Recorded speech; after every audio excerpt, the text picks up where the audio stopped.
Bonjour et bienvenue dans Highway to Art, le podcast pour créateurs en quête de sens. Je m'appelle Edith Scottini, passionnée d'art et de création depuis l'enfance. En reconversion professionnelle pour suivre ma passion du dessin et de la création visuelle, je te partage mon aventure via ce podcast, le blog et la chaîne YouTube. Cette semaine, j'ai le plaisir de recevoir ma première invitée, Manon Dombremont, jeune autrice liégeoise, passionnée de jeux de rôle textuels et de dark fantasy. Elle signe ses romans chez Livresse Éditions, une petite maison d'édition belge fondée par Émilie Ancio. J'ai eu la chance de rencontrer Manon et Émilie à la Foire du Livre de Bruxelles. D'ailleurs, tu peux les retrouver, ainsi que d'autres acteurs du monde de l'édition, dans la vidéo « Rencontre à la Foire du Livre » disponible sur la chaîne YouTube. Dans ce podcast, Manon nous parle de différents aspects de sa vie d'autrice et d'enseignante. On va aborder beaucoup de thématiques chères à mon cœur, la création, l'inspiration, la motivation, le rapport à la critique et à nos propres œuvres. En fin de discussion, Manon nous propose une large sélection de livres et d'auteurs à découvrir et à soutenir, tous issus de petites maisons d'édition. Toutes les références se trouvent sur le blog www.highway-to-art.com. Tu y trouveras également les réseaux sociaux de Manon pour suivre son actu. Salut Manon. Salut Edith. Je suis super contente de te recevoir dans cet épisode de podcast. Merci beaucoup d'avoir accepté mon invitation. Pour commencer, je te laisse te présenter. Moi, c'est Manon Dombremont. J'ai 26 ans. Je suis autrice depuis 5-6 ans déjà, donc autrice publiée, je veux dire. J'ai été publiée pour la première fois en 2015, si je ne dis pas de bêtises. J'écris depuis que j'ai l'âge de 11 ans et j'ai commencé à écrire grâce au jeu de rôle sur forum. Et puis, ça me convenait très bien et un jour, j'ai eu envie d'écrire un roman, tout simplement parce que je ressentais un peu un manque, par rapport à ce qui était publié par, les éditeurs à cette époque-là et j'avais envie, d'écrire de la dark fantasy, en fait, donc de proposer un texte où c'est, un peu, entre guillemets, «les méchants» qui sont les narrateurs de l'histoire, donc renverser les points de vue, qu'on a habituellement. Alors, j'ai rien inventé, hein, c'est quelque chose qui se fait dans les pays anglo-saxons depuis quelques années déjà. Mais ça, c'était pas des masses traduit et ça se faisait pas trop encore au moment où je l'ai écrit en tout cas. Enfin, j'en avais pas l'impression. Après, quand j'ai découvert un peu plus le milieu littéraire, je me suis rendu compte que je m'étais un peu trompée, mais voilà.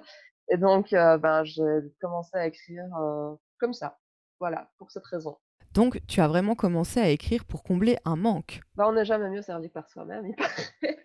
Il paraît. Ça m'intéresse en fait, ce première écriture de roman. Comment ça s'est passé pour toi en termes de temps, les difficultés peut-être que tu as rencontrées, ou est-ce que ça a été quelque chose, comme tu disais, peut-être de très spontané, tu avais besoin que ça sorte? Mon rapport avec mon premier roman, il est un peu compliqué parce que j'ai eu des aventures éditoriales difficiles, donc du coup, c'est un texte qui m'énerve à l'heure actuelle. Oui, ça t'en avait un petit peu parlé quand on s'était rencontrés. Sur le moment, j'ai trouvé ça facile, mais avec le recul, je me rends compte que ça n'était pas tant que ça. Pourquoi? Parce que j'ai commencé à créer, enfin, ces personnages existent depuis très longtemps parce que je les ai joués sur un forum, dans une première version et je les ai ressortis sur le forum d'une amie qui proposait une adaptation du jeu Shadowrun, Mm. mais à sa sauce. Donc elle s'est inspirée de cet univers et moi j'ai transposé ces vieux personnages dedans parce que je me suis dit: «Hé, ils rentrent dedans, donc on va le faire», Ouais. tout simplement. Et j'ai traîné avec moi un ami, qui a joué un des personnages du roman et en fait, à force de jouer avec lui, on a commencé à rigoler, on s'est dit: «Mais ce serait super bien d'écrire un roman, là-dessus avec ces personnages et tout ça». Et donc il m'a aidée. Il m'a aidée parce que, dans les RP qu'on a joués, il y a des scènes qui se retrouvent dans le roman avec son autorisation, je Mhm. précise. Et j'ai retravaillé le tout, évidemment, sur tous les dialogues. Il m'a aidée, en fait, à mieux cerner mon propre personnage, mais aussi le sien, en fait. Il lui a donné, une vie, une personnalité propre qui m'a beaucoup aidée dans la réalisation, je veux dire, des relations entre les personnages. Ouais. L'intrigue Mhm. n'a rien à voir, en fait, parce que Shadowrun, c'est un peu du futuriste, que les légendes fées, le premier tome, La Chienne de Londres, c'est vraiment de la fantasy médiévale dans l'univers des légendes celtiques. Donc, Ouais, donc rien à voir. ouais, rien à voir en fait, mais les liens sont là, les scènes sont là, je les ai juste transposées dans un autre cadre. Ouais. Donc c'est vraiment le fait de faire vivre tes personnages qui a créé finalement ton Oui, envie et leur histoire. oui, oui, complètement, c'est vraiment parti de là et du coup, ben, j'ai transposé ça dans cet univers que j'ai inventé, mais voilà, avec le recul, l'expérience que j'ai accumulée, les lectures que j'ai pu faire, ben, je trouve beaucoup de défauts à cet univers, à la construction de l'intrigue, à l'exploitation de certains personnages. On sent aussi que, j'ai eu des problèmes éditoriaux entre le premier tome et le troisième parce que, ben, le troisième, je l'ai écrit parce que je voulais terminer. Je voulais mettre un Ouais. point final et certains lecteurs m'ont dit qu'on le sentait. Ils m'ont remercié de l'avoir fait, de pas, avoir laissé le truc en plan, mais voilà, c'est un peu, mon sentiment par rapport à cette saga est assez paradoxal et j'aimerais bien un jour en faire quelque chose dont je sois, beaucoup plus fière. Ça peut être plutôt une bonne chose parce que ça veut dire que tu as déjà un bon recul sur ces premiers 3 romans du coup. Et si tu vois tous ces défauts-là, ça veut dire que ben, potentiellement tu es une meilleure Oui, autrice maintenant qu'à l'époque où tu as écrit ces romans-là. Et ça, c'est plutôt cool. j'espère en tout cas parce que c'était pas super glorieux, surtout pour l'image de la femme, en fait et ça, j'ai beaucoup mûri sur peu de temps parce que j'avais pas conscience Ouais. de plein d'écueils dans lesquels je tombais, mais sans le faire exprès, en fait et sans aucune mauvaise volonté. Mhm. Et c'est après, à force de lire des polémiques un peu sur Twitter, de lire des romans plus récents, etc., que je me suis rendu compte que, il y avait moyen de faire mieux et autrement. Comme dit mon libraire, c'était un peu mon œuvre de jeunesse, même si je suis pas vieille, mais c'était mon œuvre de jeunesse. Tu sens que je n'étais pas bien détachée du côté RP, tu sens que, Bah, il faut voilà, bien commencer quelque ça part. mérite, oui, c'est ça, voilà. Tu parles de sujets de société. À quel point est-ce qu'ils t'influencent dans ton écriture? Je pense par exemple à l'appropriation culturelle dont on entend beaucoup parler en ce moment. Est-ce qu'il t'arrive de pratiquer une certaine forme d'autocensure ou pas du tout?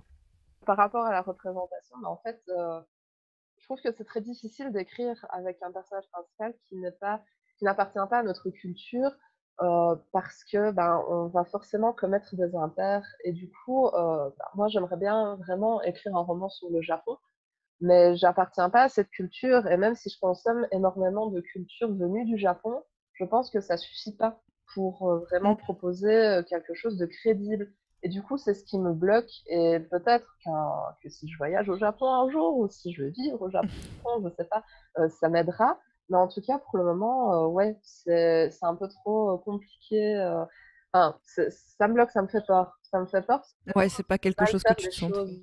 Ouais, même si, ben, Ouais. évidemment, les lecteurs, ils savent bien que c'est, ben, une autrice européenne qui écrit sur le Japon, donc ils s'attendent pas à Mhm. trouver quelque chose de 100% crédible. Mais voilà, moi, j'ai envie, par respect justement pour cette culture que j'aime, de bien en parler.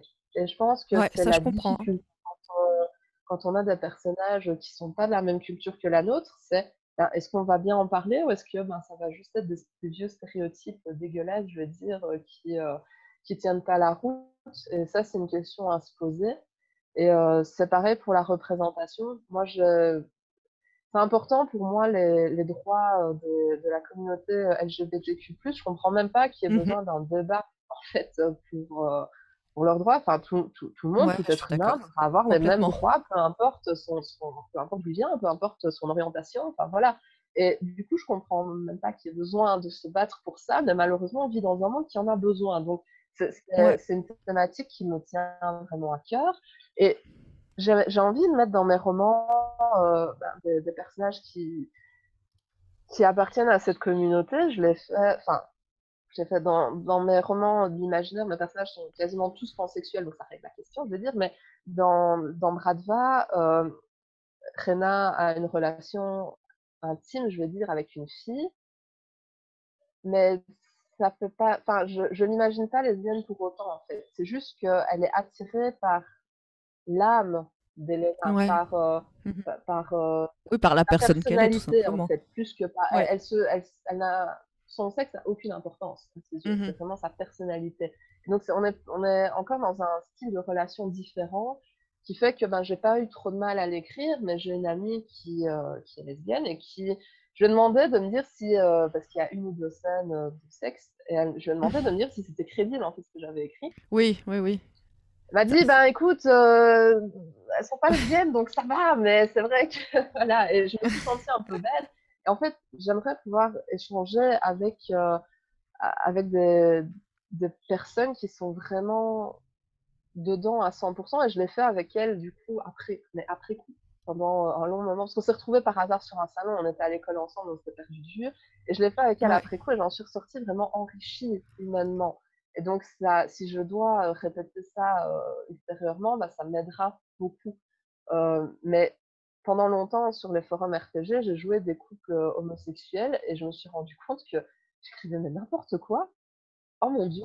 Et là, et du coup, l'homo-romance, souvent telle qu'on la croise dans les livres ou dans les yaoi, bah, c'est pas crédible en fait. C'est pas ça la réalité des couples homosexuels. Même s'ils traitent de thématiques qui sont très crédibles, mais la façon dont c'est mis en scène, c'est rare que ce soit crédible. Et du coup, bah, quand je lis un yaoi, je me dis, je prends une distanciation, je me dis, ouais, c'est Ouais. la planète yaoi, donc c'est un concept à part. Oui, et Voilà, puis tu sais que c'est aussi toujours un peu le point de vue de l'auteur. voilà, c'est ça. T'écris toujours avec ce que tu connais et ton Oui, vécu. mais moi, je trouve enfin, j'aimerais bien écrire justement en étant mieux documentée pour Ouais. éviter de heurter, en fait, ces gens que j'ai envie de représenter. J'ai envie parce que je trouve ça intéressant, en fait. Je trouve que la norme hétéro, ben, c'est très triste. Parce qu'il y a pas que ça dans la vie. Enfin, voilà, il faut arrêter de toujours, mettre ça en avant, et c'est pour ça aussi que récemment j'ai lu, Trop semblable à l'éclair d'Ada Palmer, qui était une grosse claque. Parce que justement, ben, l'autrice elle écrit de la science-fiction, mais ses héros ils sont pas, blancs, américains et dans la quarantaine. Non, en fait ces héros ils sont tous d'ethnies très différentes, et c'est dans une société où toutes les ethnies sont mélangées, et c'est vraiment, c'est d'une richesse, c'est d'un avant-gardisme incroyable, et j'aimerais bien un jour arriver à ça. J'aimerais bien un jour écrire un roman qui mettra en avant tout ce que je pense, tout ce que j'ai envie de défendre, et qui le fera correctement surtout. Mhm. C'est ça qui est important. Et je pense que c'est la plus grande difficulté des auteurs, c'est qu'il y a beaucoup de gens qui sont pleins de bonne volonté, mais en fait ils font pire que mieux. C'est ça le truc. Et c'est ça la vraie difficulté dans ces thématiques-là. Je pense qu'il faut vraiment bien réfléchir à ce qu'on fait, et vraiment prendre Mhm. du recul au maximum pour éviter de tomber dans des clichés ou dans des écueils vus et revus. Ouais, je comprends. Donc un gros, gros travail de recherche. D'immersion plus que de recherche, en fait, parce qu'il n'y a pas Mhm. que, le théorique, tu vois. Il n'y a pas que la Ouais, il y a aussi théorie, ce que toi, il y a bien sûr, il y a les ouais. sentiments, il y a le vécu, et Ouais. ça, on ne l'apprendra jamais dans des recherches scientifiques ou ce genre de choses. Non, mais c'est comme un bon vin, hein. Ton écriture et tes idées, elles vont évoluer et maturer Oui, avec c'est ça. ton expérience de vie de toute façon. Oui, j'espère. Bah oui. Ça a déjà été le cas, je ressens déjà l'évolution, donc j'espère que ça ira en s'améliorant. Bah ouais, t'es toute jeune, hein, t'as le temps Oui, c'est vrai aussi. d'améliorer tout ça.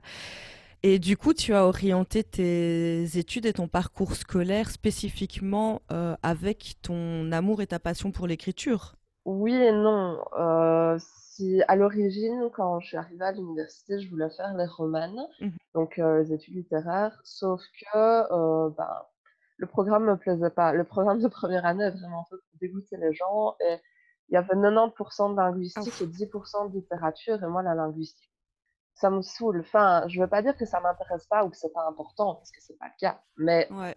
c'était trop, ça me plaisait pas, je m'épanouissais pas du tout, et donc ben, je me suis réorientée en information et communication, et bizarrement, j'ai eu plus de cours de littérature en infocom que pendant mon année de romane. Et donc du coup, j'ai un peu choisi cette orientation pour dire à la base de faire quelque chose, parce que je me cherchais, et parce que, ben, il y avait un master en métier du livre qui était, possible, sur base de ce bachelier. Mais en fait, plus j'avançais dans le milieu littéraire, et moins j'avais envie de faire le master en métier du livre, parce que, selon moi, il n'est pas du tout conforme aux réalités du milieu que moi je fréquente, Mhm. et je pense que ça allait vraiment poser trop de problèmes avec les professeurs, donc voilà, j'ai finalement fait un master didactique, pour avoir mon agrégation d'enseignement, et voilà. Ah oui, du coup, ouais. Ah mais c'est cool, mais c'est vrai que malheureusement, c'est quelque chose que moi j'ai constaté aussi dans mon domaine, c'est-à-dire qu'il y a vraiment un gap énorme entre ce qu'on t'apprend à l'école, peu importe que ce soit en études supérieures ou à l'université, et finalement la Oui, réalité du terrain, du travail, et je trouve que tu peux vite te retrouver à entamer des études qui te plaisent, à faire des stages en entreprise qui te plaisent, et puis finalement, quand tu te retrouves dans le vrai job, le vrai métier pour lequel tu as étudié, ben, ça correspond pas du tout à l'image que tu t'en étais ouais, faite, c'est quoi. ça. Et du coup, c'est comme ça que toi, tu t'es retrouvé finalement à Oui, enseigner. oui, oui, complètement. C'est vraiment comme ça que ça arrivait parce que, je voyais bien le milieu tel qu'il était vraiment et je voyais bien les cours tels qu'ils étaient donnés déjà en bachelier, par les professeurs responsables des sections enfin du master, en édition et je savais bien Mhm. que ça allait pas bien se passer. Ça pouvait pas bien se passer parce que, il y avait pourtant, la section Infocom est une des plus modernes et des plus ouvertes de l'université, mais moi, ce qui m'intéressait, c'était les littératures de l'imaginaire et là, il y a plus de 10 ans de retard dans le pourtant, ils font en sorte que, hein et le master qu'on et le mémoire qu'on m'a laissé, écrire est vraiment très même trop en avance par rapport à ce qui se fait.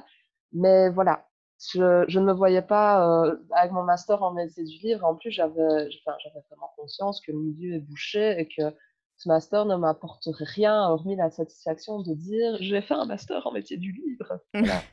Ouais, et par curiosité, c'est quoi exactement la finalité de ce master métier du livre? C'est une excellente question. Heu, bah, c'est censé être formé au métier du livre, au métier de l'édition, de la chaîne du livre. Sauf que, ben, je me considère comme déjà formée, en fait, Par ton par mon expérience. contact, mon expérience, c'est ça et formée à une réalité qui n'est pas celle qu'on montre forcément dans ce master qui est quand même plus axé sur la littérature blanche et autres. Donc Mm. voilà, je dis pas ça pour prendre l'université de haut et dire que Ouais, leur oui, master non, non, sert je à rien. comprends. C'est pas Ouais, du tout ouais. ce que je pense, mais je pense qu'il ne me convenait pas à moi en tant que personne et avec mes objectifs et mes centres d'intérêt, en tout cas. Peut-être que ça a changé depuis que j'ai fait mon choix, hein, aussi, parce que mon choix de master, il remonte à 3 ans, presque 4 maintenant, vu Mhm. que j'étais diplômée l'année dernière du didactique, donc voilà, ça remonte un petit peu. Entre-temps, il y a peut-être beaucoup de choses qui ont changé, mais au moment où j'ai dû faire mon choix, en tout cas, c'était comme ça. Vivre de ta plume dès le départ, c'est pas quelque chose qui t'a intéressé malgré le fait que tu aies été publié finalement assez vite. Ouais, si, en fait, dès le dép au départ, si, quand j'ai commencé, que j'avais 20 ou 21 ans quand j'ai signé mon contrat, j'imaginais que c'était possible et Ouais. en fait, j'ai même raté, enfin, je me suis retrouvée cette année-là avec, 8 examens de repêchage, je crois, ou Mhm. non 8, parce qu'en fait, j'étais tellement persuadée que ça y est, j'étais publiée, j'allais vendre plein de livres, j'allais gagner plein d'argent, pas de problème, que je m'étais dit: «Au fond, fuck off l'unif, je fais ma life et voilà» Ouais, et puis, en fait, non. Outre le fait que ça s'est pas très bien passé comme première expérience éditoriale, ouais. je me suis vite rendu compte que pour en vivre il fallait en faire beaucoup plus et il fallait le faire beaucoup mieux et il fallait avoir la chance d'être au bon endroit au bon moment. Et comme j'ai mal commencé ma carrière, je vais dire, ben, j'ai dû un peu tout rattraper de zéro dans mes relations avec les autres, avec, les autres éditeurs, je parle, avec les gens du milieu et gagner petit à petit, en fait, je vais pas dire le droit d'être là, mais d'avoir une certaine légitimité à être là. Mhm. Donc pendant quand même un an ou 2, j'avais dans l'idée d'en vivre, hein. C'est vraiment Ouais. à force d'être dans le milieu, d'écouter, d'observer, de tout ça que je me suis rendu compte que non, ça me plairait pas. J'avais pas envie de devenir comme ces auteurs qui doivent, absolument produire tous les X temps, qui doivent travailler sur des traductions, qui doivent, travailler sur des commandes, sur des Ouais. grosses licences et tout. Enfin, si eux, ils sont heureux comme ça, bah, tant mieux, c'est super, mais moi, c'est pas quelque chose que je voulais, pour moi en tout cas, parce que je pense que ça m'aurait déprimée. Ouais, ça c'est une question que moi par exemple je me pose beaucoup parce que du coup voilà, j'aimerais arrêter mon travail pour dessiner à temps plein et je me Mmh. dis si je suis tributaire de mon art et de mes dessins pour vivre, ça veut dire que je dois dessiner finalement Oui, ce qu'on me demande de dessiner et pas ce que j'ai envie de dessiner. Et c'est vrai que c'est une question, je pense, en tant qu'artiste, qui reste beaucoup de savoir est-ce que j'ai envie de faire mon art pour moi, avec les choses que moi j'ai envie de raconter, les choses qui me tiennent à cœur, ou est-ce que j'ai effectivement envie, ou est-ce que j'accepte de me mettre des contraintes extérieures qui vont peut-être m'orienter vers des endroits où j'ai pas envie d'aller avec mon mmh, art. Et toi, c'est quelque chose que tu as ressenti? ouais. Mais pour ouais, pour ton cas à toi, je veux dire, il faut pas non plus tomber enfin, je veux dire dans le manichéisme parce que c'est pas tout blanc ou tout noir. Il est très possible que ce que tu aimes dessiner, ben, ça corresponde à ce que les gens aient envie de voir ou d'acheter ou Mm. de et cetera et que du coup, ben, tu puisses faire d'une pierre deux coups. Il est possible aussi que certaines fois, ben, tu doives te contraindre un peu, mais pas tout le temps. Tu vois? C'est Ah oui, non, c'est clair. un peu comme dans tous les métiers, finalement, il y a le métier parfait, pour moi, ça n'existe pas, parce qu'il y a toujours quelque chose dans un métier qui te gonfle, que tu as pas envie de faire. Maintenant, c'est clair que surtout quand tu débutes et surtout dans le milieu du dessin, du graphisme, de ce que j'en connais en tout cas, c'est un milieu très dur, la concurrence est rude, les artistes sont pas souvent payés à hauteur de leur travail, ils sont pas bien considérés, pas bien récompensés. Enfin, je vois bien le combat mené par la Charte des auteurs et illustrateurs au quotidien pour essayer de faire reconnaître leur profession. Bah, c'est dur. Moi, j'aimerais pas, vraiment pas être artiste, auteur BD ou quoi que ce soit à temps plein. Ça doit être angoissant et pénible à vivre au jour le jour. Et d'ailleurs, il y a beaucoup d'artistes BD qui reprennent un job alimentaire à côté parce que sinon ils s'en sortent pas. Ouais, ouais, je sais que le milieu de la BD est très fortement touché par ce genre de choses. Et en même temps, ça se comprend dans le sens où il y a toute la chaîne de l'édition qui va avec. Et c'est vrai qu'il y a Ouais. énormément d'intervenants, Mmh. comme tu me l'expliquais la dernière fois. Est-ce que c'est ça aussi qui t'a fait te dire, ok, oui, je vois que c'est très très compliqué, peut-être que c'est pas ce que j'ai envie, et moi je suis contente avec mon travail finalement alimentaire, mais qui te plaît.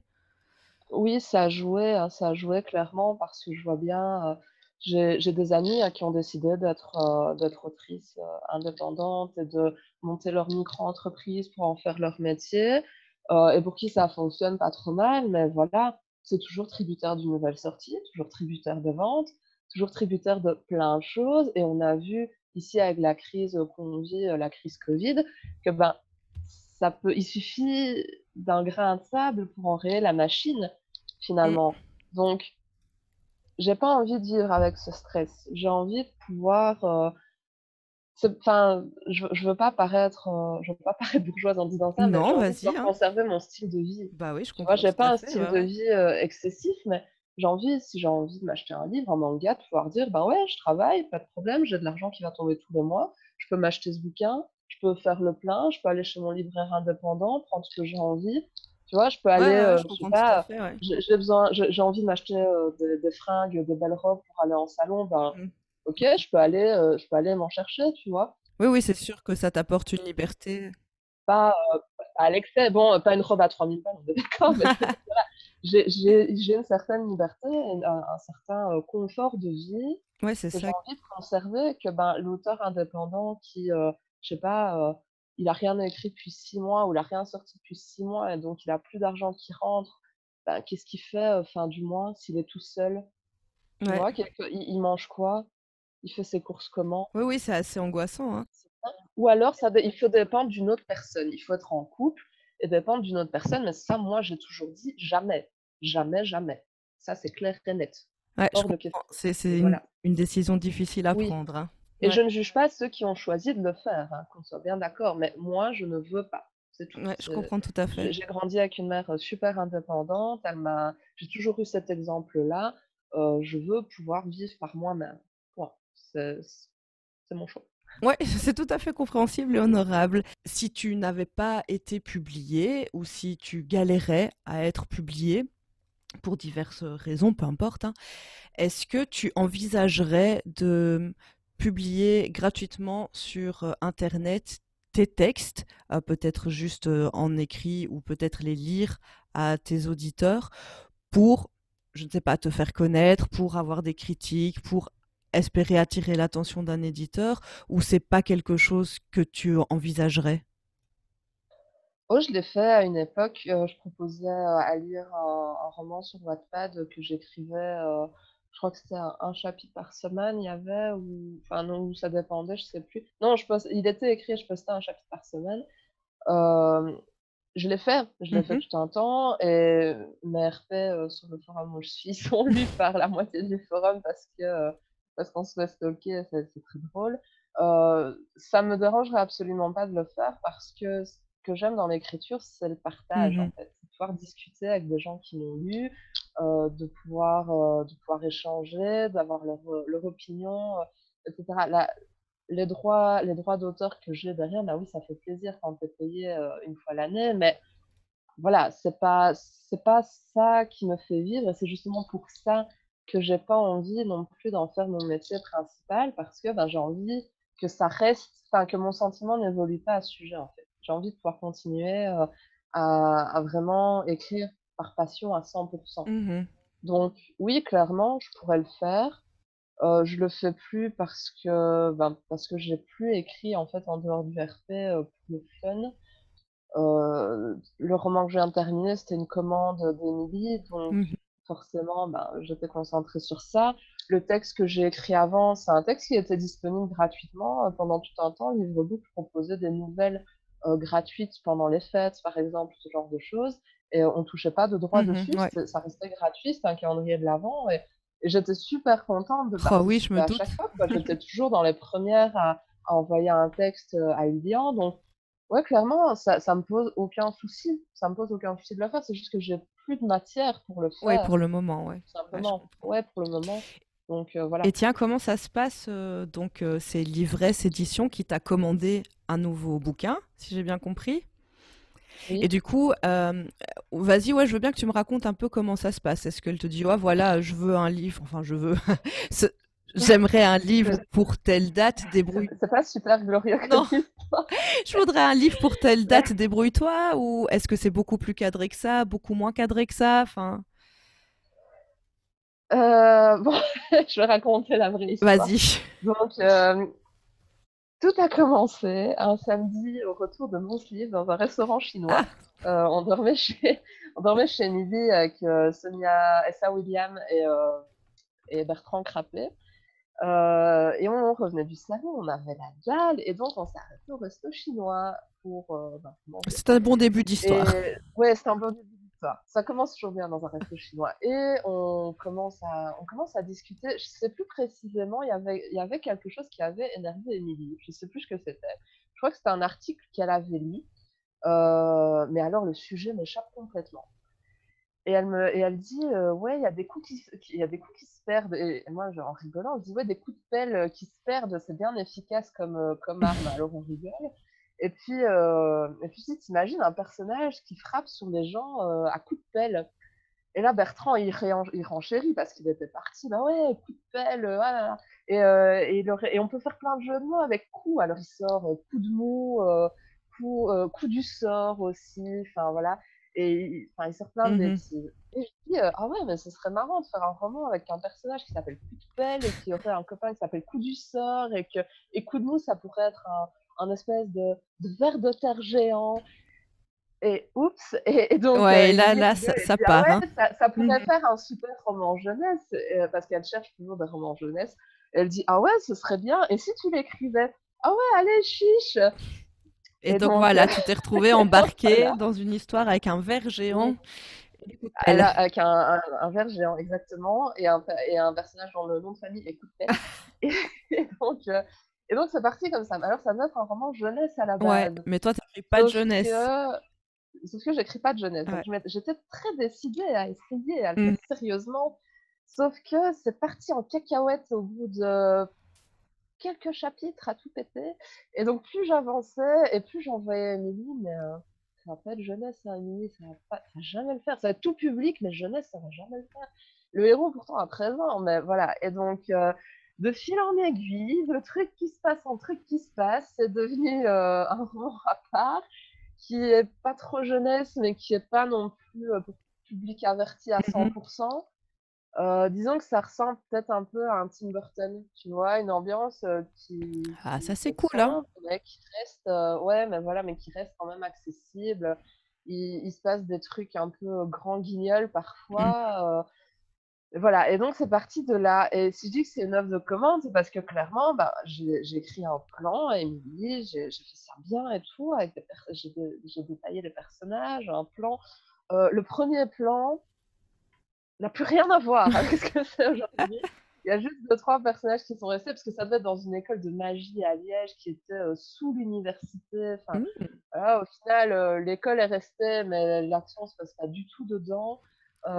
Et voilà et le ver géant est devenu un ver cimetière géant qui s'appelle Coudemou et qui est effectivement présent, c'est un personnage important du livre.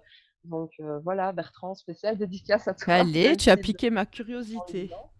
Donc voilà, il est censé sortir, à la rentrée littéraire de cette année. On verra si le Covid, le permet. Mmh mh.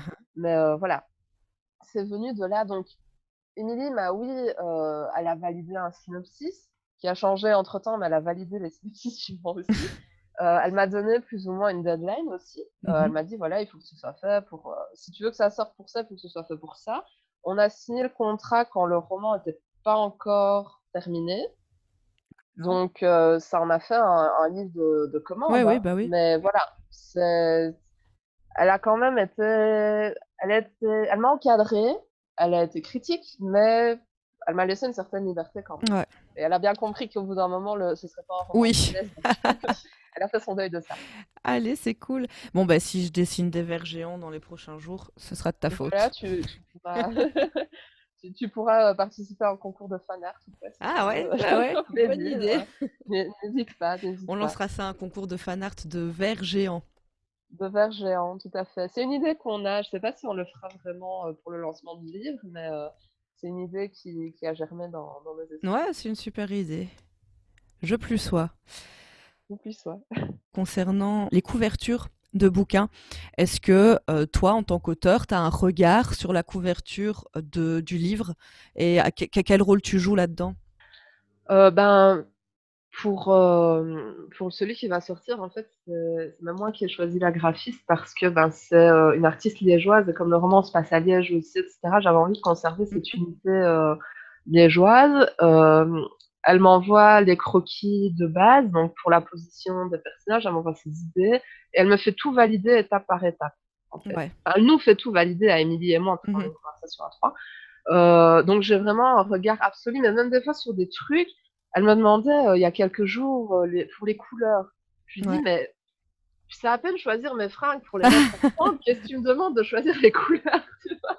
Donc je l'ai pas beaucoup aidée là-dessus, mais voilà, là, il y a vraiment un gros travail et je sais que la plupart des éditeurs indépendants, fonctionnent comme ça, avec plus ou moins d'implication de l'auteur, mais il y a au moins une base qui est proposée, qui est à valider. Ouais, il y a un dialogue Ouais. qui s'inscrit Ouais, entre ouais vous, et quand quoi. on valide le bon à tirer, on a le droit de le refuser si la couverture nous plaît pas. Oui, bien Donc sûr, bien sûr. voilà, après, je sais bien que les tout gros éditeurs ne font pas forcément valider ça parce qu'ils n'ont pas le temps Ouais. ou quoi que ce Ils ont soit, des lignes mais oui, éditoriales c'est ça. différentes, ouais. Mais chez les petits, en tout cas et chez Livresse d'autant plus, Émilie fait vraiment attention à ce que l'auteur soit content de sa couverture, à ce qu'il participe au processus, donc voilà, Mmh. ça c'est super Ouais, ouais, important. c'est cool, c'est important. Et du coup, au quotidien, comment tu fais pour allier écriture, puisque je suppose que tu écris tous les jours ou en tout cas régulièrement, et ton travail qui te demande quand même peut-être beaucoup de temps et surtout d'énergie, puisque tu es prof. Surtout d'énergie. Ouais. C'est vrai. Hem, Quand on est dans une période en dehors du confinement, c'est parfois un peu plus difficile. Quand je fais des journées pleines, je vais pas mentir, quand je rentre, j'ai plus de cerveau, pas moyen d'écrire. J'essaye même pas, parce que, ce serait pas bon ce que je ferais. Ouais. Quand en général, j'ai quand même des horaires où je fais pas des journées pleines, donc des demi-journées parce que c'est par tranche de 4 heures Mhm. où je suis pour le moment. Là, ça dépend. Si je travaille l'après-midi, le matin, en général, ben, après avoir sorti mon chien, je sais me poser 1 heure et sur 1 heure, j'écris beaucoup. Quand c'est l'inverse, parfois ça dépend. Parfois j'ai la flemme, parfois je fais autre chose, parce que je joue à des jeux vidéo aussi, donc parfois j'ai pas de volonté, je vais jouer. En période habituelle, je vais dire, j'essaie d'écrire tous les jours, mais je le fais pas forcément. Ça, on Ouais, va pas se mentir. Depuis le confinement, ben, je peux organiser mon temps comme je veux. Du coup, ça libère du temps. C'est clair que, je peux dire: «Ben, voilà, je sors Loki à 8 heures, à 9 heures, je travaille pendant, 2 heures sur mon bouquin et puis après, ben, je vais faire le cours, la synthèse, la correction, le machin». Ça, c'est super parce que je ouais. peux m'organiser comme je veux et j'ai encore le temps de jouer après, donc c'est cool. Mais voilà, ça dépend toujours des périodes et ça a toujours été comme ça parce que quand j'écrivais, que j'étais à l'UNIF, ben, ouais, il y avait des périodes pendant les examens, je pouvais pas me poser et écrire parce que j'avais trop de matière à apprendre, parce que j'avais trop de choses à maîtriser et Ouais. c'était souvent dans ces périodes-là, en plus, que j'avais plein d'idées, donc c'était méga frustrant. Oui, ça m'arrive aussi les périodes où, et je me demande si c'est quelque chose de commun chez beaucoup ou chez tous les artistes, ça Oui, m'arrive je aussi, pense. c'est les moments où tu ne peux pas, parce que tu n'as Ouais. pas le temps, parce que tu n'as pas l'énergie mentale, parce Mmh. que tu es occupé par ailleurs. Ces moments où tu ne peux pas sont hyper frustrants parce que j'ai l'impression, en tout cas dans mon cas, que c'est là où il y a toute mon énergie créative et où j'ai envie de faire et tu peux pas. Et finalement, a posteriori, quand enfin tu trouves du temps pour le faire, j'ai l'impression que la vague, elle est un peu passée et qu'il faut Ouais. se forcer à se remettre dedans, comme si la liberté de pouvoir créer était finalement un frein à la création. Ouais, c'est vraiment un sentiment que je connais bien et que je partage. Ça m'est très, très souvent arrivé et plus j'ai du temps libre, en fait, moins j'en fais. Ouais, C'est assez hallucinant comme constat, mais voilà. Après, ce qui est bien aussi, c'est que ma pratique du jeu de rôle textuel fait que, en général, j'écris tous les jours. J'écris pas pour mes romans tous les jours, mais j'écris tous les jours une réponse, un petit truc de ci, de là. Ça me prend 10 15 minutes, ça me permet d'avancer dans l'histoire que je crée avec l'autre personne et voilà, ouais. ça suffit en général, ça me suffit à moi en général. Le jeu de rôle textuel semble vraiment être ton terrain de jeu favori pour t'éclater dans l'écriture. Est-ce que tu bases toujours tous tes romans sur une expérience que tu as eue via un jeu de rôle textuel ou pas forcément? Oui, jusque récemment en tout cas, c'était le cas. Donc ça a été le cas pour la trilogie des légendes Fae, ça a été le cas pour le diptyque, Nectanomicon. Ça a pas été le cas pour Bradva et c'était mon premier roman que j'ai écrit, qui soit pas du tout lié au jeu de rôle, en fait. Donc j'ai eu un processus jeu de rôle, c'est-à-dire que j'ai choisi des avatars à mes personnages, tout ça, mais sinon, c'est pas un perso ce sont aucun des persos qui sont dans Bradva n'ont existé, sous forme, jeu de Ouais. rôle auparavant et le roman que je viens de terminer ici, pour l'ivresse non plus. Mais par contre, il est très geek et très référencé, donc je me suis quand même beaucoup amusée à le faire, mais voilà, il n'est pas jeu de rôle non plus et j'ai bien vu que c'était une difficulté supplémentaire, en fait et ce texte a eu de nombreuses versions, justement parce que, bah, il y avait pas eu tout le pré-test du forum RP avant. Mhm. Du coup, les personnages étaient pas assez développés, ils avaient pas assez de personnalité, donc au bout du premier jet, en relisant, je me suis dit: «Mais non, ils sont trop génériques, ça va pas» Ouais, et tu je les les avais ai pas fait tu assez ouais, vivre. Ouais, je les ai ouais, voilà, ils vivaient pas ouais. suffisamment en moi pour vivre dans mon texte et donc ben, il y a eu de nombreuses réécritures, j'étais pas contente, j'effaçais tout, je m'énervais, enfin et j'allais pleurer chez Emily en lui disant que c'était nul et que je voulais plus le faire, enfin voilà et puis finalement, j'y suis arrivée au bout sur une version qui me convient et je suis assez contente, de ce que ça donne. Mais j'ai pas encore reçu les corrections finales, donc je vais probablement me pendre après. Allez, non, on croise les doigts. Enfin, voilà. Et t'as pas trouvé un autre moyen ou t'as pas cherché un autre moyen de les faire vivre, je veux dire, autre que ton jeu de rôle, J'en ai peut-être pas trouvé. dans ta tête ou avec ta Mais famille, tes amis. alors dans ma tête, c'est le bordel, donc ça va pas. Avec ma famille, ben,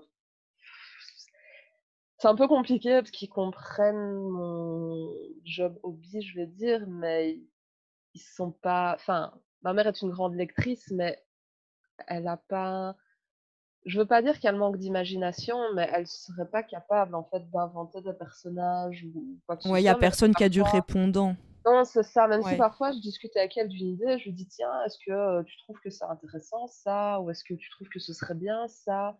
Et notamment dans le bouquin qui va sortir ici, c'est ce qui est arrivé et voilà, ça oui, mais dans le processus créatif, non. Mes amies autrices, bah, sont toutes fort occupées par leurs ouais. propres projets, donc en général, j'évite de les solliciter et du coup, bah, il reste mes amis de RP, mes amis rôlistes et c'est là qu'intervient notamment mon bêta lecteur, Luciol, qui est d'une aide, mais d'un précieux, je peux même pas dire à quel point, parce que sans lui, le dernier roman, j'aurais pas fini.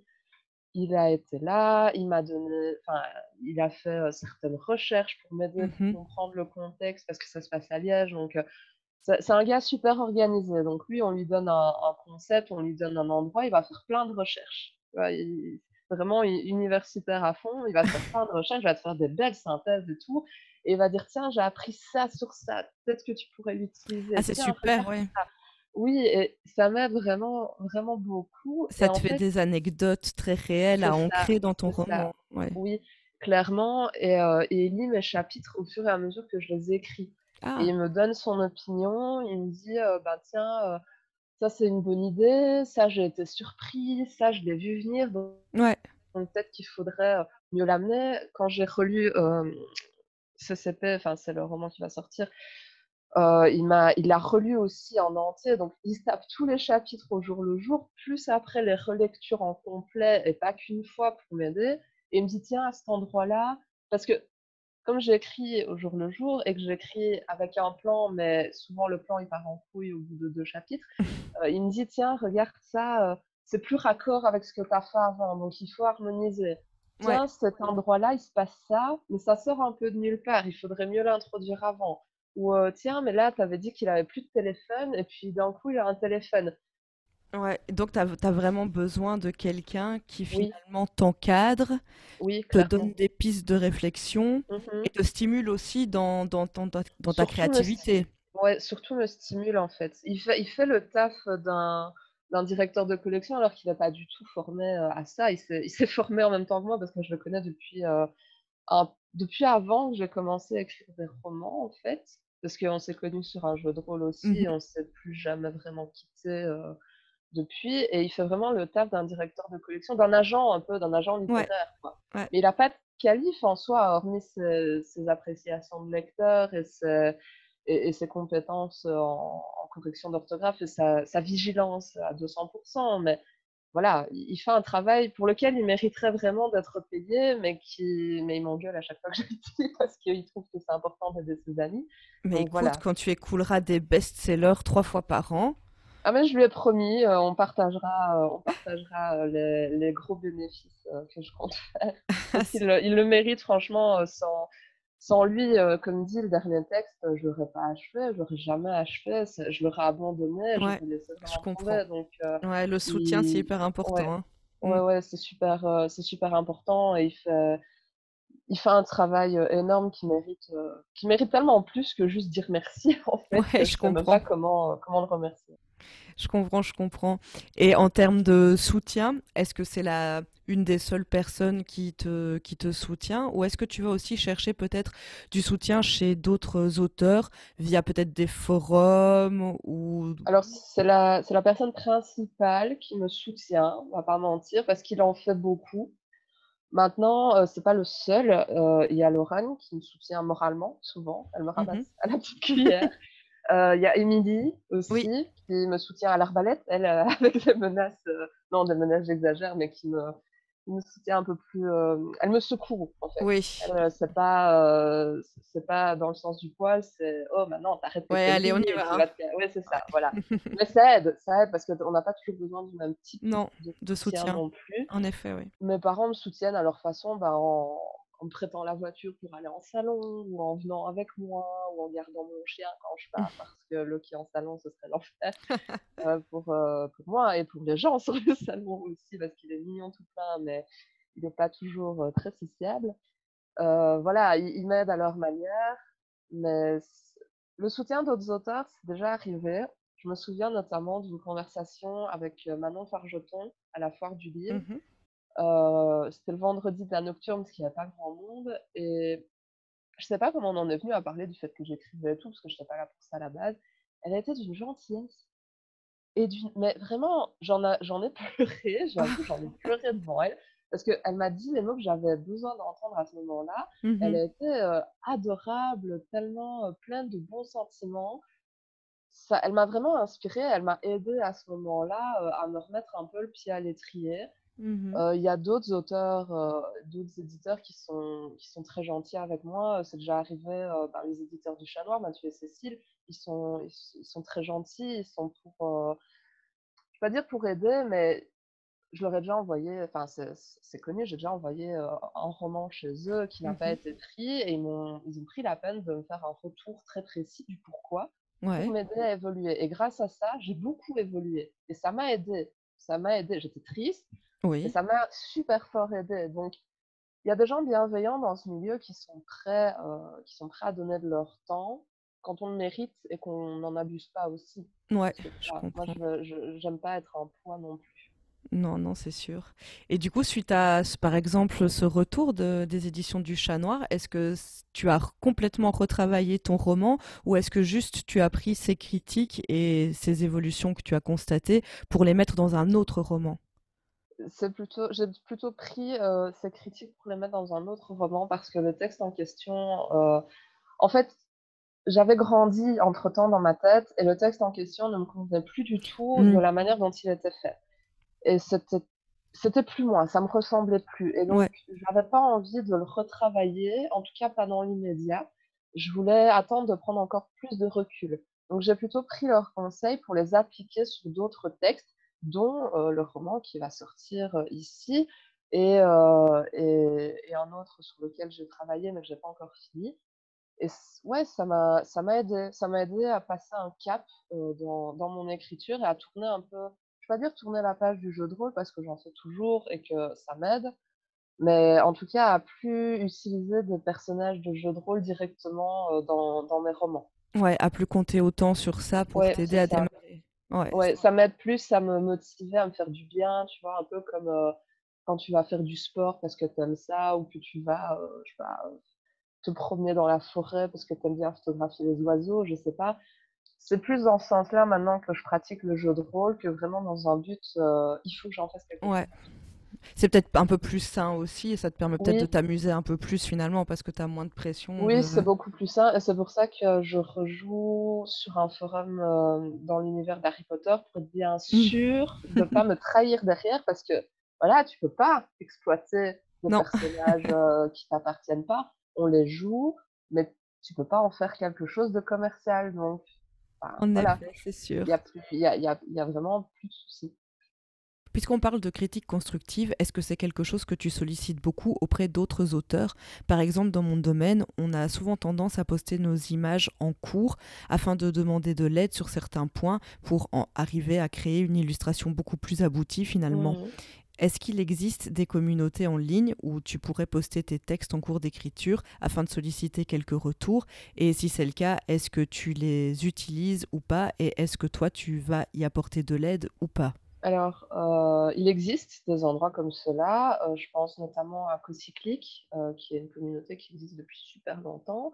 Le Forum des jeunes écrivains aussi, je crois, sur Wattpad, Mhm. certains le font sur Wattpad aussi. Moi, je reste en dehors de tout ça. Pas que je refuse la critique ou quoi que ce soit, mais en fait, ça demande un investissement dans les 2 sens et j'ai pas le temps de m'investir dans les 2 sens. C'est-à-dire que pour recevoir des critiques constructives de gens, ben, forcément, il faut rendre l'appareil. C'est Mhm. logique, c'est normal. Sauf que moi, j'ai pas le temps de le faire. J'ai pas le temps de m'investir et j'ai pas la patience non plus, de faire un boulot comme ça. Je le fais pour mes amis, donc je le fais pour, Émilie, par exemple, Black Bold qui va sortir ici en juin. J'ai été, une des bêtas et je l'ai démonté, mais je l'ai complètement démonté, mais elle le voulait, c'est pour ça qu'elle me l'a demandé. Je l'ai démonté pour le rendre meilleur. Un autre de ses romans qui est pas encore sorti, pareil. Celui-là, je l'ai même explosé, mais à 3000, il est en petits morceaux. Mais voilà, c'est pour l'aider et je le fais aussi parce que je sais qu'elle va pas se vexer. Ouais. Elle va pas se vexer de ce que je veux dire parce qu'elle attend justement que je sois complètement honnête.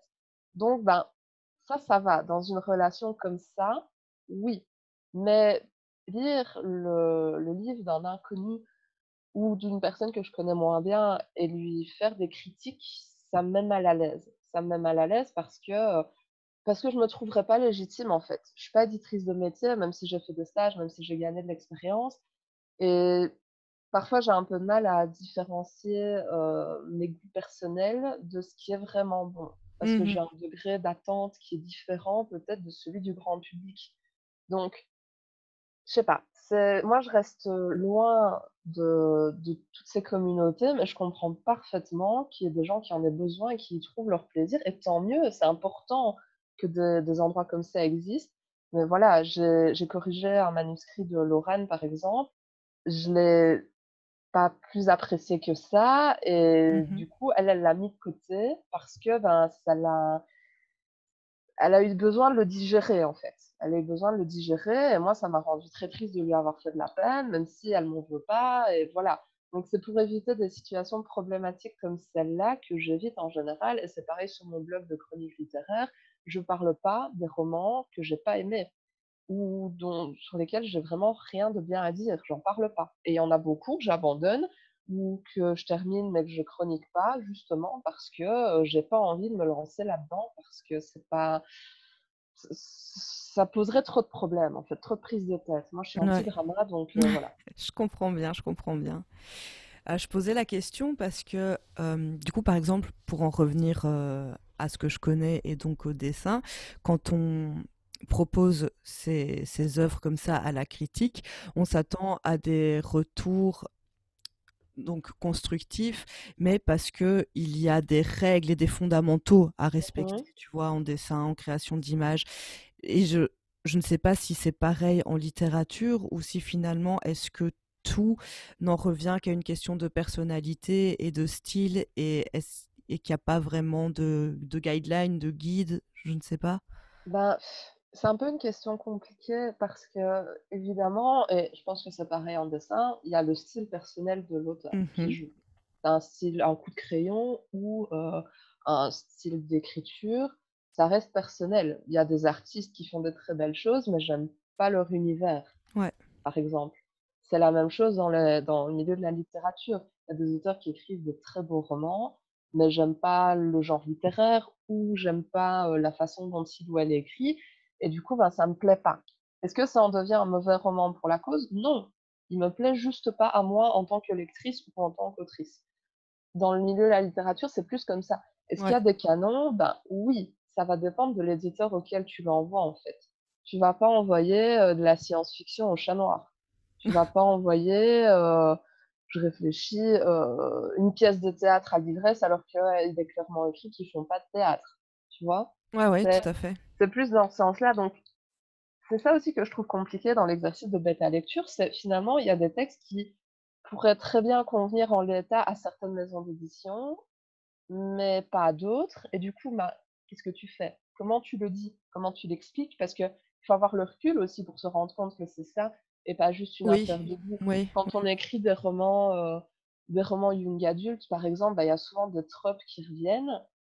Bah, moi, ça me gonfle, mais les gens qui ont envie de lire du young adulte, bah, c'est ça qu'ils veulent. ouais, Donc, c'est ça qu'ils est-ce que le aiment, en roman est effet. mauvais pour autant? Bah non, c'est juste qu'il est pas pour moi. Mais si je devais critiquer ou bêta lire un roman young adulte, et c'est ce qui s'est passé, avec celui de Loran, bah, je vais forcément pointer et chercher la petite bête de dire: «Mais ça non, mais ça non, mais ça non» et ben, si en fait dans le genre, ça passe dans le genre, c'est toléré. Ouais, ouais, je comprends Tu bien. vois ce que je veux dire? C'est ça la difficulté et l'autre souci aussi, c'est que malheureusement, comme dans tous les milieux, il y a des affaires d'ego Ouais, et bah, je pense que même dans le dessin, tu dois déjà avoir été confronté à ça, des personnes qui te disent, «Oui voilà, je suis ouvert à la critique» et en fait, ben, pas et du en tout. fait, pas du Tu vas tout. les critiquer et ils vont super mal le prendre et parfois tu vas recevoir une critique et c'est pas le bon moment parce que tu as passé une journée Ouais, pourrie et ça va te ah, c'est blesser sûr. et voilà donc moi, je préfère pas me lancer dans toutes ces choses-là. Si quelqu'un que j'apprécie beaucoup et qui est prêt à entendre ce que j'ai à dire vraiment me demande de l'aide, je prendrai le temps de l'aider. Je l'ai fait, comme dit, à plusieurs reprises, notamment pour Lorraine et Émilie. Mais si c'est quelqu'un dont je suis pas trop sûre, si c'est quelqu'un que je connais pas très bien, voire même parfait inconnu, je le ferai pas. Oui, Je c'est surtout que ça prend du temps en oui, réalité, parce que c'est vrai que quand tu vois une image ou un dessin, peu importe ce que c'est direct, tu vois directement. Et il y a des choses peut-être qui te sautent aux yeux. Moi, par exemple, quand je réponds ou j'essaye de critiquer constructivement le travail des autres, c'est parce que quelque chose m'a sauté aux yeux tout de suite et ça vient comme ça du tac au tac. Je me dis, ah, ça, mmh. on peut améliorer. Après, est-ce que je vais faire une analyse profonde? Non, probablement pas. Et je suppose qu'effectivement, si tu dois te taper plusieurs chapitres ou tout un roman, ça demande vraiment beaucoup plus de temps et de réflexion d'apporter une critique.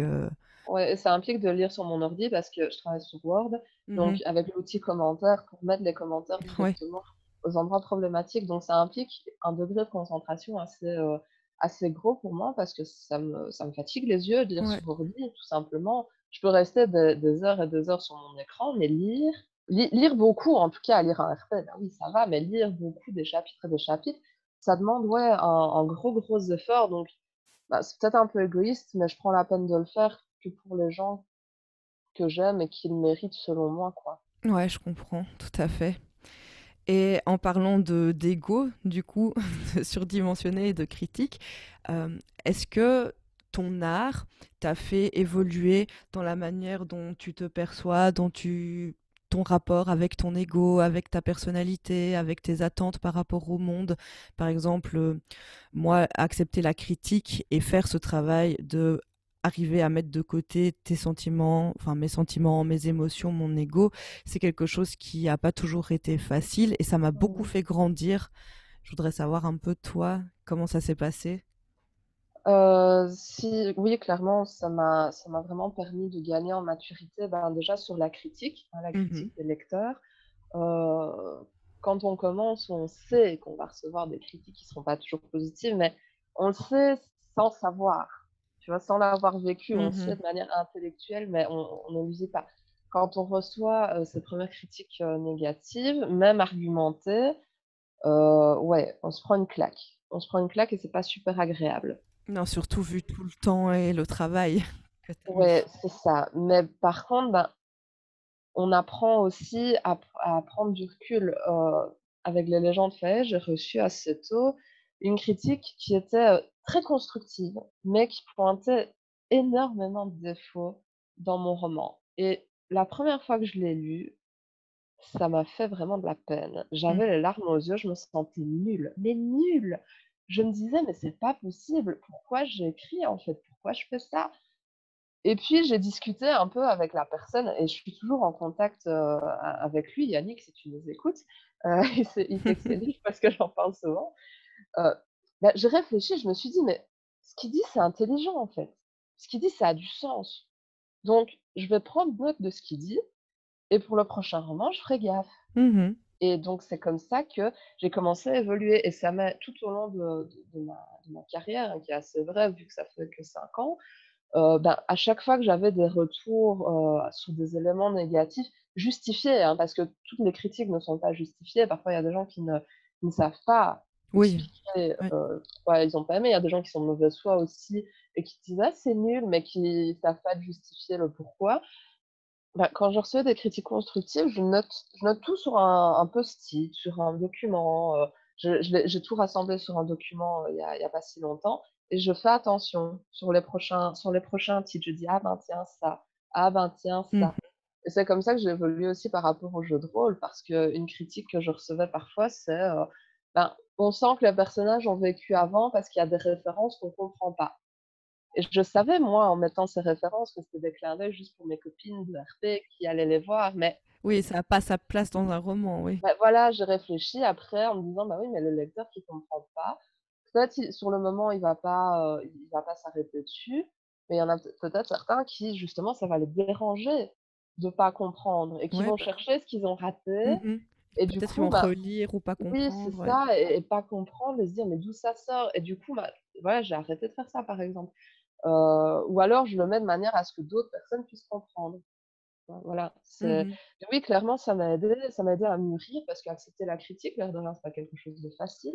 Non, Et dans en le effet. métier que je fais, il faut savoir se remettre en question. Donc ben, quand je finis un module, avec des étudiants, je leur demande: «Ben voilà, on a terminé, qu'est-ce que vous avez, vous, à dire? Qu'est-ce que vous avez pensé de ce cours, ce cours, complet, hein, donc cette unité d'enseignement? Est-ce que vous pensez qu'il y a des choses à améliorer? De quelle façon?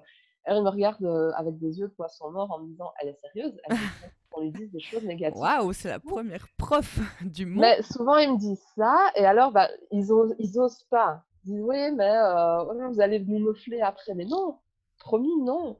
Alors, tu sais, parfois, le 1er puis il y en a un qui se lance et puis après ça va. Mais ils sont quand même mal à l'aise, ils restent super polis, Ouais, super, ils parce disent qu'ils toujours: ont «Oui, pas mais l'habitude, hein, oui. oui, c'est ça. Il dit: «Oui, mais enfin, c'est selon moi, hein, madame, ça veut pas dire que vous avez pas fait bien». Mais moi, ça m'aide super fort à améliorer mes cours, à leur Ouais, dire: ouais, mais «Je». c'est trop bien d'avoir transposé ça, cette critique. Enfin, le truc, c'est que je débute là dans l'enseignement, donc forcément, je fais des erreurs. Ouais, ouais, Donc, c'est s'il normal. y a si j'écoute pas les autres me dire: «Bah, là, tu as fait une erreur, il faudrait que tu t'améliores», comment je peux éviter de reproduire ça à l'avenir? Donc ça, c'est l'écriture qui me l'a apporté, c'est le fait d'avoir été publié. Ça Mmh. m'a permis vraiment d'être capable de me remettre en question, de pouvoir dire: «J'ai fait une erreur». Voilà. Et OK, je l'accepte. Et parfois, j'ai fait une erreur, ça m'arrache la bouche, hein, de le dire, mais je l'ai fait, Je c'est comprends clair ça. et voilà et donc il va falloir s'améliorer pour les prochaines fois et ça vraiment, ouais, ça m'a apporté ça dans ma vie de tous les jours et ça m'a aidé à gagner en maturité. Ouais, c'est une belle leçon de vie, c'est Ouais, clair. c'est pas facile, mais voilà. Non, bah, il faut Oui. apprendre, hein, c'est bien.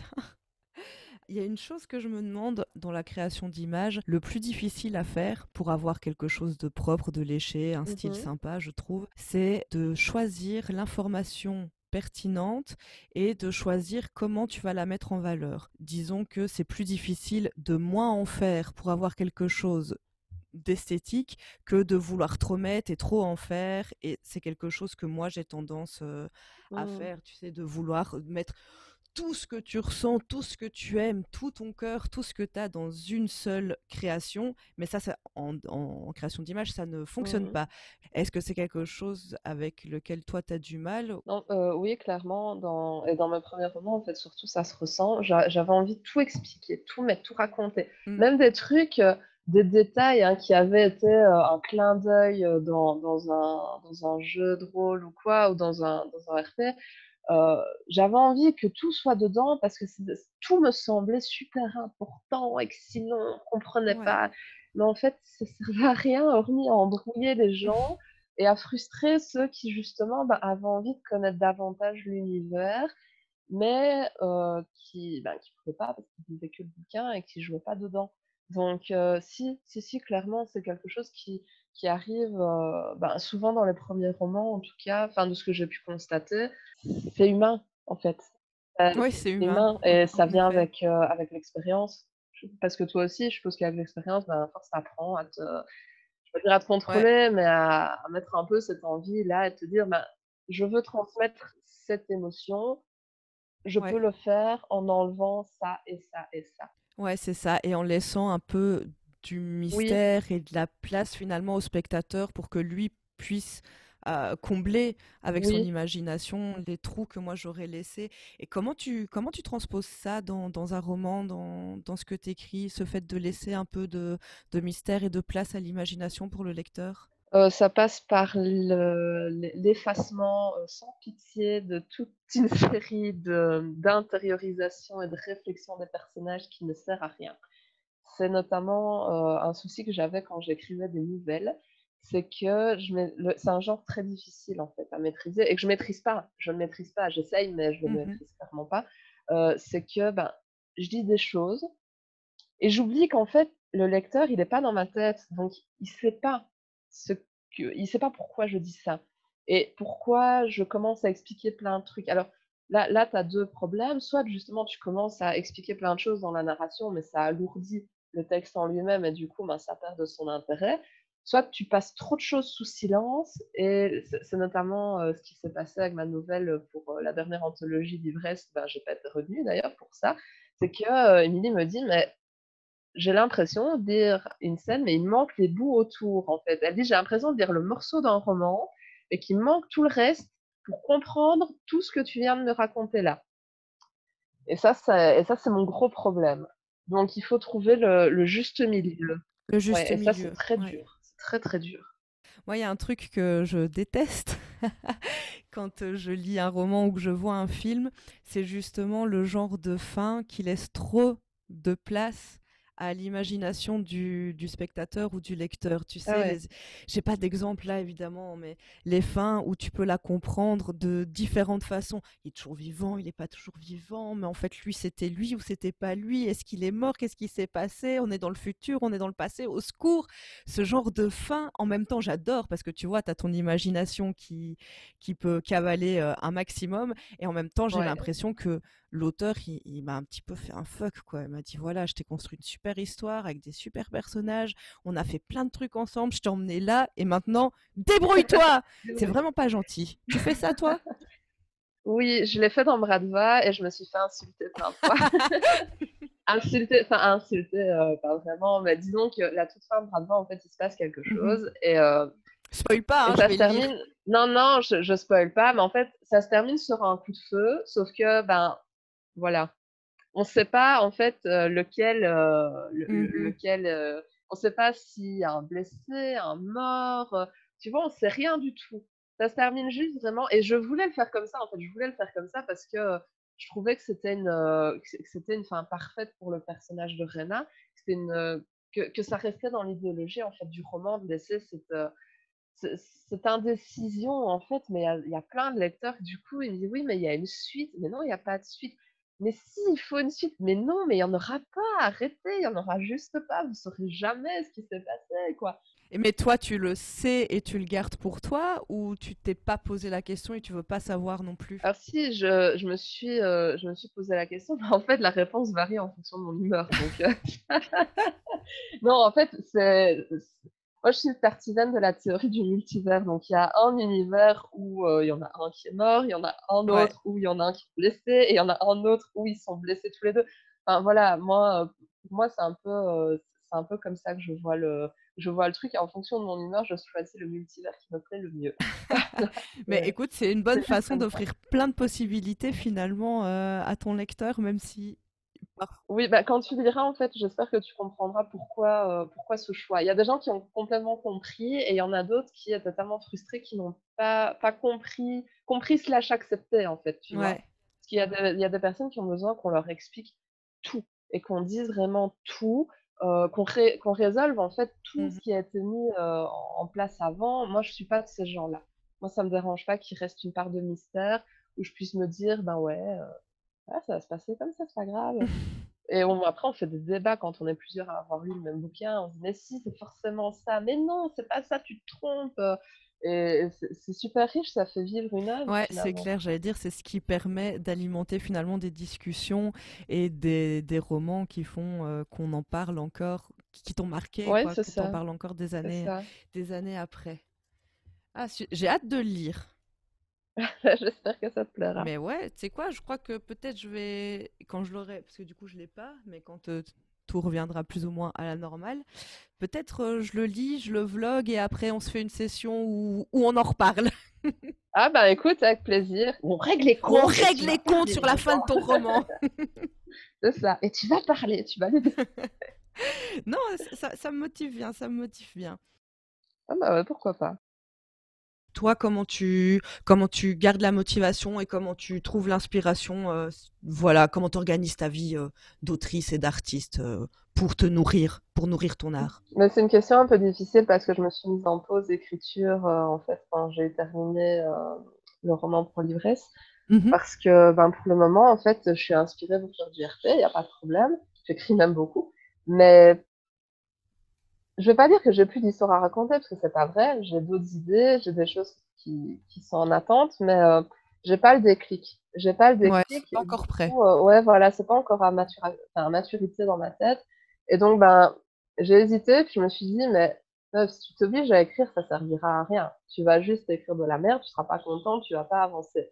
Donc arrête juste et puis ça reviendra quand ça reviendra. Donc c'est ce que j'ai Mhm. décidé de faire. «J'arrête» entre guillemets, hein, j'arrête, Ouais. pas paniquer Donc non plus, mais tu restes bienveillante ouais, envers c'est ça. toi-même malgré. Je Ouais. suis en pause, mais je travaille pas sur un projet pour le moment parce Mhm. que, il y a pas encore un projet qui s'est dégagé de la masse, de ce qui tourne dans ma tête donc voilà. Et je pense que c'est important de se respecter en tant qu'artiste et c'est aussi pour ça que j'ai pas envie d'en faire mon métier parce que si si l'écriture devait me faire vivre, ben, je serais obligée d'écrire et j'écrirais sûrement quelque chose qui me plaît pas plus que ça, mais qui se vendra et qui fera plaisir aux gens qui me lisent ou à mon éditeur, Mmh. mais j'y croirais pas et j'ai pas envie de vivre ça, en fait. Je veux avoir le choix. Ouais, je comprends bien ça. Donc c'est voilà, après, ce qui m'aide en général à me lancer, ben, c'est ouais, le RP déjà, je fais une petite réponse pour me chauffer et puis ça va bien. La Mmh. musique aussi, la musique, moi j'écris Ouais, en musique, on m'en avait parlé, ouais. j'ai besoin d'une ambiance musicale donc Tu voilà. as des musiques ou des groupes à conseiller pour se mettre, à travailler et Bah, à créer? ça dépend la scène qu'on écrit, mais souvent, ben, Rammstein, ouais, je vais pas mentir, parce que Mmh c'est mon groupe préféré. mh, mmh mh. Sinon, bah, les musiques, de Riot, donc du jeu League of Legends, donc ce soit Ouais, les hymnes des Worlds ou les musiques des personnages ou ouais. des thèmes, enfin voilà, le thème, j'ai écrit, toute une novella gothique sur, Phoenix, donc l'hymne des Worlds de l'année dernière parce que, la musique, en fait, je l'ai écoutée la première fois quand elle est sortie, un peu avant le lancement et je regardais mon écran de téléphone, parce que je l'écoutais dans mon lit sur mon téléphone et je regardais le truc et je me disais ça résonnait vraiment en moi. Il y a eu un truc magique qui s'est passé et je me suis dit: «Putain, c'était la musique que j'attendais pour écrire ce truc» et donc elle a tourné en boucle pendant des heures dans mes écouteurs et j'écrivais que sur cette musique-là, Mmh. pour ce projet-là. En boucle, en Ouais, en boucle. boucle, Ouais. vraiment en boucle. Enfin, c'est dingue et pourtant j'en suis toujours pas dégoûtée et C'est parce que voilà, c'était la bonne c'était inspiration la à ce bonne moment-là. inspiration, c'est ça et du coup, bah, ouais, il y a des musiques comme ça qui arrivent et qui font que, ben, c'est nickel ce dont tu avais besoin, à ce moment-là pour écrire Coupelle, donc qui va sortir chez Livresse. J'ai une playlist, opening de manga parce que Clément est un gros geek, Clément c'est le héros, c'est un gros geek et il est fan de manga, donc j'ai une playlist, manga et avec tous des openings, donc l'opening de Noragami, d'Attaque des Titans, qu'est-ce qu'il y a d'autre dans cette playlist? Il y a les One Piece, Naruto Shippuden, Ouais. Bleach, Mmh. vraiment, voilà, des mangas autant des classiques que des qui sortent de nulle part. Il y a les openings de Psycho Pass aussi. Enfin, voilà, c'est vraiment ce qui m'aide. Et les OST de certains mangas sont extraordinaires. Les OST de Bleach, c'est une tuerie pour écrire. Les OST de Naruto Shippuden, j'ai écrit tout le tome 3 des Légendes Fae dessus parce que c'est nickel pour les scènes de combat et tout. Enfin, ça rend super bien. Donc, ouais, la musique, ça m'aide. J'ai besoin de voir la scène dans ma tête, en fait. Ouais, ouais, ça je comprends bien. Et c'est pour ça que je regarde beaucoup d'openings de manga aussi parce qu'ils sont très bien chorégraphiés le plus souvent. Et c'est tellement fluide que ça fait pop des choses dans mon esprit et ça m'aide Moi beaucoup. aussi, j'aime beaucoup, créer en musique. Ah bah, toi qui dessines en plus, c'est encore plus évident. Ouais, c'est vraiment chouette. Et je cherche toujours des moi j'écoute toujours la même chose, hein, donc je cherche, des Ah oui. choses qui qui diffèrent un peu pour m'inspirer. Du coup, je demande à tout le monde, moi. Enfin, voilà, mais moi je suis à fond sur l'Asie et je suis à fond métal, donc en ce moment, Ouais, enfin, moi même aussi. si c'est rigolo parce qu'en ce moment j'écoute beaucoup de K-pop, donc je me suis mis à écouter certaines musiques de BTS parce qu'une amie m'a envoyé un, un clip du groupe et en fait j'adore la danse, j'adore leur façon de danser en rythme et tout, et j'étais fascinée par leur chorégraphie parce qu'ils étaient mais au poil quoi, vraiment, il y en a pas un qui est en retard sur les autres quand ils dansent.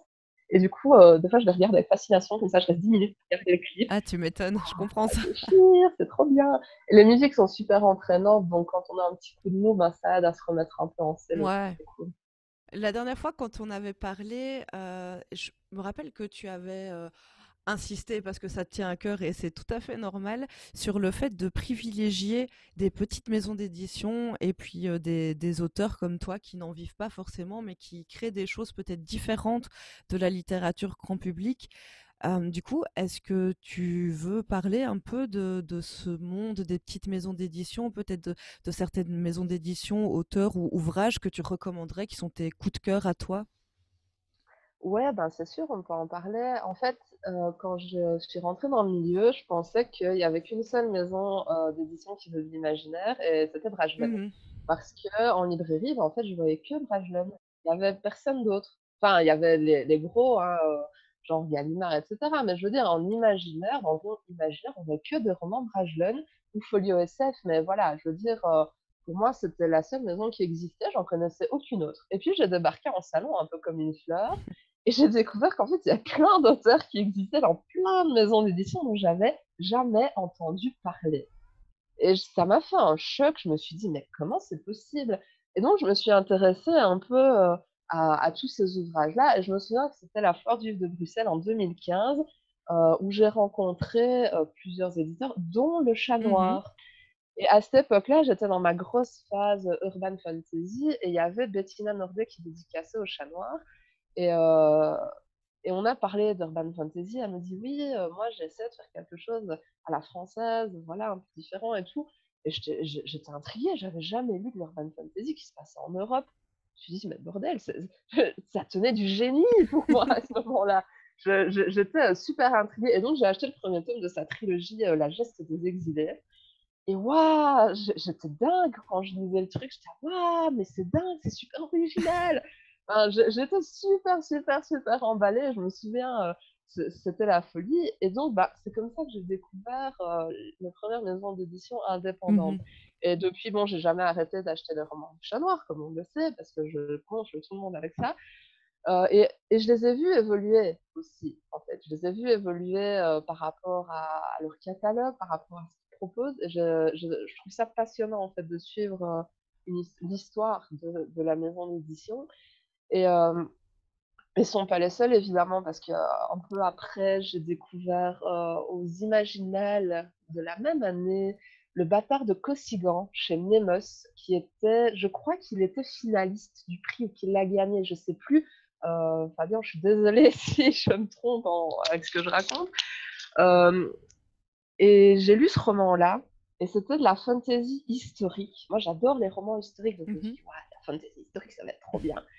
Et j'étais mais soufflée. C'était le meilleur roman de fantasy que j'avais jamais lu de ma vie et le meilleur roman historique que j'avais jamais lu de ma Bah, vie. écoute, tu nous teases, hein. C'était superbe. Ah ouais, mais c'était, waouh quoi, la claque et je me suis dit: «Mais c'est qui cet éditeur? C'est qui ce Nemos là que j'avais jamais entendu parler avant et qui débarque en publiant des trucs aussi bien?»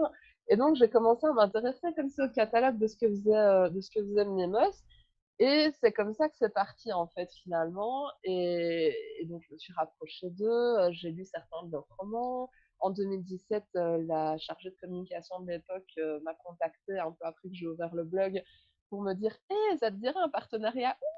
Allez, Et c'est donc cool. voilà, ça m'a permis d'explorer vraiment leur catalogue en profondeur et d'être vraiment, sidérée par la qualité et la différence, en fait, de ce qu'on Ouais. trouve chez eux par rapport à la fantasy grand public, je vais dire. Ça a vraiment été une grosse claque et c'est un chemin sur lequel l'Ivresse s'engage aussi, pas au niveau de la fantasy, mais au niveau de proposer des romans Ouais. différents de ce qu'on trouve pour le grand public, tout en restant accessible à ce dit grand public, mais en changeant simplement ses habitudes. Et c'est vraiment ça qui m'intéresse beaucoup dans ce que je lis et c'est pour ça que je lis énormément d'éditeurs et d'auteurs aussi, hein, indépendants. L'année dernière, par exemple, j'ai découvert le Bélial. Ça aussi, ça a été une grande claque. Je me suis dit: «Waouh!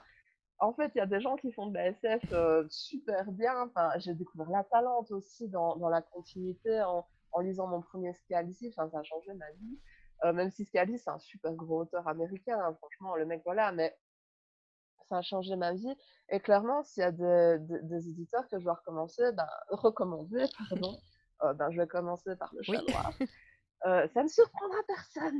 Non et je ne suis pas payée pour dire ça, parce qu'il y en a qui m'ont dit: «Mais tu dis, tu parles tout le temps du Chat Noir et ils te payent?» Mais non, pas du tout. C'est juste que je les Ouais, adore et je j'adore comprends. leur travail, donc j'ai envie d'en parler. Chaque année, je regarde Heu, leurs livres, moi, à la foire du livre. ouais, ben, il faut les acheter parce que clairement, il y a des perles et dans mes auteurs préférés au Chat Noir, bah, il y a déjà, Céline Chevet qui est une autrice, française, qui a un talent mais incroyable. Elle a écrit La fille qui tressait les nuages qui a gagné le PIB l'année dernière et elle le mérite largement. Il y a Vincent Tassi qui écrit, du gothique, mais un truc de malade, quoi. Le gars, il est né 2 siècles trop tard, en fait. Il aurait eu sa place au Mmh. 19e sans problème. Il a un talent, extraordinaire. Récemment, ils ont publié une autrice anglaise, Dawn Kurtagish, qui a réécrit pour moi le genre du roman young adult horrifique. Enfin, c'est extraordinaire ce qu'elle fait, c'est génial, c'est magnifique. je suis super Mais je enthousiaste. vois ça, tu me donnes envie de lire plein de livres. Ah ouais, ouais, ouais. Il y a Lizzie Felton qui écrit Les Amoureux de la Lune. Pourtant, c'est une romance. J'aime pas ça, mais je l'ai acheté quand même parce qu'elle était trop gentille et que j'ai adoré discuter avec elle. Non, d'abord, on me l'a prêtée parce que justement, c'était une romance, mais elle était tellement gentille que j'avais quand même envie d'essayer de la lire. Ouais, donc tu t'es dit, bon. Ouais, voilà, une copine m'a dit je veux bien te le prêter si tu veux. Donc, je l'ai lu grâce à ça. Eh ben, j'ai été l'acheter quand je l'ai revu en salon parce que je le voulais dans ma bibliothèque. Tellement j'ai ressenti plein d'émotions en lisant ce roman. Et ouais, j'en oublie hein, parce que j'ai envie de parler d'Emmanuel Nain qui fait du fantastique historique et qui a une passion pour l'histoire qu'on ressent vraiment dans tout ce qu'elle écrit, de Marianne Stern qui fait du steampunk extraordinaire, sombre, oppressant, de Marie-Lucie Bougon qui a sorti son premier roman, Le Club des érudits hallucinés, pareil, qui est vraiment génial. Voilà, c'est tout des romans et des sagas qui me tiennent à cœur. Et Mathieu Guidet et Cécile Dino, qui sont les éditeurs, ne sont pas en reste non plus. Ils sont tellement gentils, voilà, tellement adorables que ouais, il faut acheter le Chat Noir en fait. Il faut acheter le catalogue, Faut hop, acheter tout le voilà, le prendre et catalogue. le mettre dans sa bibliothèque, c'est ça. Bah, c'est ce que je fais. Moi, j'ai quasiment tous leurs romans en fait. Et grâce au confinement, il y a eu la Chat Noir Week et du coup, j'ai pu découvrir de très vieux textes que je connaissais pas, que j'ai acheté en Ah numérique. oui. Euh, Sinon, ben, pour ne pas parler que du Chat Noir, il y a Nemos aussi, hein, qui sont chouettes, qui sont vraiment très bien. Ben, chez Nemos, j'ai envie de recommander ouais, Le Bâtard des Cossigrand parce que c'était mon premier roman de Nemos et il restera à jamais dans mon cœur. J'ai envie de recommander Le Grand Siècle de Johan Elliott parce que le mec, il a quand même fait de la science-fiction à l'époque de Louis XIV. Ah, Donc en écoute, pas fait, mal. il a fait venir une espèce de vaisseau de l'espace qui débarque sous le règne du roi Soleil. Je veux dire, qui fait ça? Mais lui, il l'a fait. Lui, il l'a. J'avoue, déjà, j'aime bien. Tu vois, ça part, c'est décalé, c'est original. Mais oui, c'était Ouais. incroyable. J'ai lu le résumé, je me suis dit, mais il a fumé quoi? Sans déconner. Et pourtant, c'est génial, ça se tient, c'est incroyable. Et j'adore la France souveraine des Bourbons. Enfin, c'est vraiment une période dont je suis très fan. Et il a vraiment fait ça. Ça reste ma saga préférée de cet auteur. Il y a aussi ben, les petits jeunes hein, qui Omnemos découvrent les premiers romans, les pépites de l'imaginaire avec Thibault Lati-Nicolas, Chevauche Brume et les Flots Sombres qui... D'ailleurs, les Flots Sombres sortent aujourd'hui en librairie, hein, sachez-le. Il y a Les Chevaliers du Tintamarre de Raphaël Barda qui est sorti cette année, Pépite de l'imaginaire 2020, c'était excellent, c'était drôle. Euh, Ces héros sont des anti-héros, en fait, ils sont des bras cassés, ils viennent des bas-fonds, c'est les trois mousquetaires des bas-fonds, je les appelle comme ça, parce qu'ils sont vraiment juste épiques. Je regarde ma bibliothèque en même Ouais. temps. Et il y a Ariel Holz aussi chez Mnemos. Ouais, Ariel Holz, il est extraordinaire. La trilogie des Sœurs Carmine. Récemment, il a fait Les Lames Vives. Lui, waouh, quoi. Il a un humour noir qui est merveilleux. Les Sœurs Carmine, c'est un de mes plus gros coups de cœur de ces dernières années. Il y a quoi encore? Bah ouais, il y a le Bélial, la collection Une heure lumière du Bélial qui est assez extraordinaire. En fait, il publie des novellas, donc c'est du format Ouais. court. Les livres, ils coûtent entre 8 et Ouais, 10 c'est pas euros. très cher, hein. Et à chaque fois, ouais, non, c'est vraiment pas cher et le livre est beau, quoi. C'est quand même un travail éditorial soigné. Alors, ils vont traduire des novellas. Parfois, il y en a des francophones. Ils vont traduire des novellas d'auteurs genre Ken Liu ou Ted Thompson. Et Les Meurtres de Molly Southbourne, c'est le premier Une heure lumière que j'ai lu. Ah, ça a été une vraie claque. Et derrière, l'homme qui mit fin à l'histoire de Calius, c'est un de mes plus gros coups de cœur de cette année aussi, parce que c'est d'une richesse et d'une intelligence. On a du mal à. Enfin, je peux même pas en dire plus sans vous spoiler. Oui, je vois ça, ça en fait des choses. Ah ouais, ouais. Et attends, j'ai pas Ah ben fini. vas-y, continue, continue. Moi, je suis pour qu'on donne plein de matière à réfléchir et plein de nouvelles choses à faire découvrir aux gens. Ah ben voilà, il y a Estelle Faye aussi avec le diptyque de Bohème, donc les Seigneurs de Bohème et les Révoltés de Bohème qui écrit des histoires très modernes en fantasy avec beaucoup de représentations des genres, de l'homosexualité aussi. Enfin, c'est très très bien fait dans une aventure très bien amenée et très bien réfléchie. Il y a Aurélie Wallenstein aussi qui écrit des romans très intéressants. son avant-dernier en date, parce que le dernier en date est sorti il y a quelques jours, mais je ne l'ai pas encore lu parce que j'attends que le diffuseur de me le livrer à ma librairie. Mais Mère morte, ça parlait d'écologie. Et en fait, c'était tellement crédible que j'en venais à avoir un malaise en lisant, Ouais, parce que je me dis, bordel, dans ça va quelques années, arriver. on est Ouais. dedans, on va tous mourir, au secours. Mais c'est très bien fait, en plus avec des pirates, c'est cool. Ah, cool. Voilà, c'est ouais, ouais, c'est assez sympa. Enfin voilà, c'est vraiment. Il y a ActuSF aussi, euh, parce qu'il faut que je parle de Jean-Laurent Del Socorro en fait. C'est un peu une de mes plus belles découvertes cette année dans les romans francophones. En fait, il écrit du fantastique historique. Il y a une très légère pointe de fantastique à chaque fois, Mhm. mais c'est pas prédominant, hein, Ouais. c'est pas le but. Alors, il a écrit Boudica, il a écrit Je suis fille de rage, et il a surtout écrit Royaume de vent et colère, que j'ai terminé le mois dernier. Et c'est mon roman préféré de lui parce que c'est extraordinaire. En fait, il parle du siège de Marseille au XVIe siècle, Mhm. si je ne me trompe pas. Et alors, il met c'est un roman à plusieurs voix, donc on va suivre plusieurs personnages, mais c'est vraiment des gens du commun en Ouais. fait qu'on suit. C'est pas les puissants, c'est C'est vraiment souvent les le gens plus du commun. Comment ils intéressant. font ça? Ouais. Ouais, ouais. Et c'était déjà historiquement parlant, en fait, tout concorde. Et pourtant, il y a un élément fantastique qui fait que qui fait basculer l'histoire, mais il reste fidèle à l'histoire avec un grand H. Donc, il se sert de cet élément fantastique pour Ouais, il justifier dénature en pas les fait ce qui s'est choses. passé. Ouais, c'est ça. Et j'ai trouvé que c'était brillant, en fait. C'est un roman brillant, c'est un auteur brillant. Et ActuSF a vraiment eu du nez pour le trouver. Et en plus, ils font de très belles éditions collector de ces romans qui sont, elles sont merveilleuses, ces éditions. C'est vraiment à l'ancienne avec la couverture en cartonné, avec des Ouais. petits signets en tissu, là, comme ça. C'est de toute beauté. C'est vraiment un auteur à découvrir de toute urgence. Et c'est déjà pas mal vu tout ce que Ouais, je j'ai vois. dit. Je suis fière, j'ai pas parlé de Morgane Kossari. Oups, Vas-y, vas-y. de chez Mnemos, mais je pense que ces romans de chez Mnemos sont en rupture de stock, mais pas ceux de chez ActuSF. Donc la Red saga, comme je l'appelle, Rouge Toxique et Rouge Venom, est toujours dispo. Et moi, Morgane, je l'ai découvert avec Dans les veines, et puis j'ai lu Je suis ton ombre, et ça reste dans mon top 10 des meilleurs livres de tous les temps que j'ai pu lire. Ok, ok, Donc, c'est nice. ouais, c'est très trash, c'est très sombre, c'est du Ah, ça on vampirique, aime. mais du vampirique trash et Ça on dégueulasse, aime. vraiment à la Poppy Z Bright en fait, et c'est vraiment extraordinaire. Donc, voilà, à lire aussi du catalogue Nemos slash ActuSF, Morgane Kossarieu, c'est très bien. Allez, de toute façon, je mettrai tous les auteurs, toutes les maisons d'édition et tous les romans quelque part dans les barres d'infos et sur le blog. Que j'ai cliché, ouais.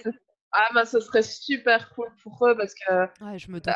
ils ont Je me souffert, doute. de la crise Covid-19, donc ça les aiderait bien, surtout le Chat Noir en fait, parce que eux ils sont pas distribués en librairie. Ouais. Enfin, Nemos a souffert aussi, ActuSF aussi, mais le Chat Noir c'est vraiment des 100% indé. C'est vraiment des 100% indé, ouais.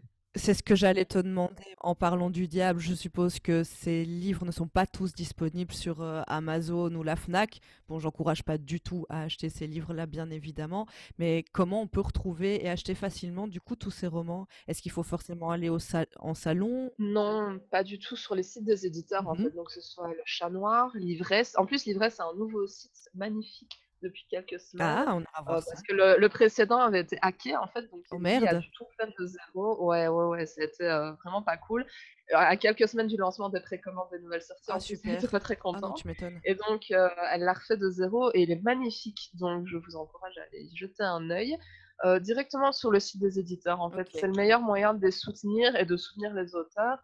Le Chat Noir a recommencé les envois avec le déconfinement, donc ils vont petit à petit rattraper leur retard. Mais voilà, quand vous pouvez, commandez directement chez les éditeurs plutôt que de passer par une grosse enseigne type Amazon ou type Fnac. Ça sert à personne Non, en ça fait. c'est. Il faut vraiment, pour soutenir, si vous voulez soutenir des auteurs ou des éditeurs indépendants, commandez directement chez eux. Si vous n'allez pas en salon, c'est pareil pour vous, ça change rien. Le paiement est pareil, sécurisé.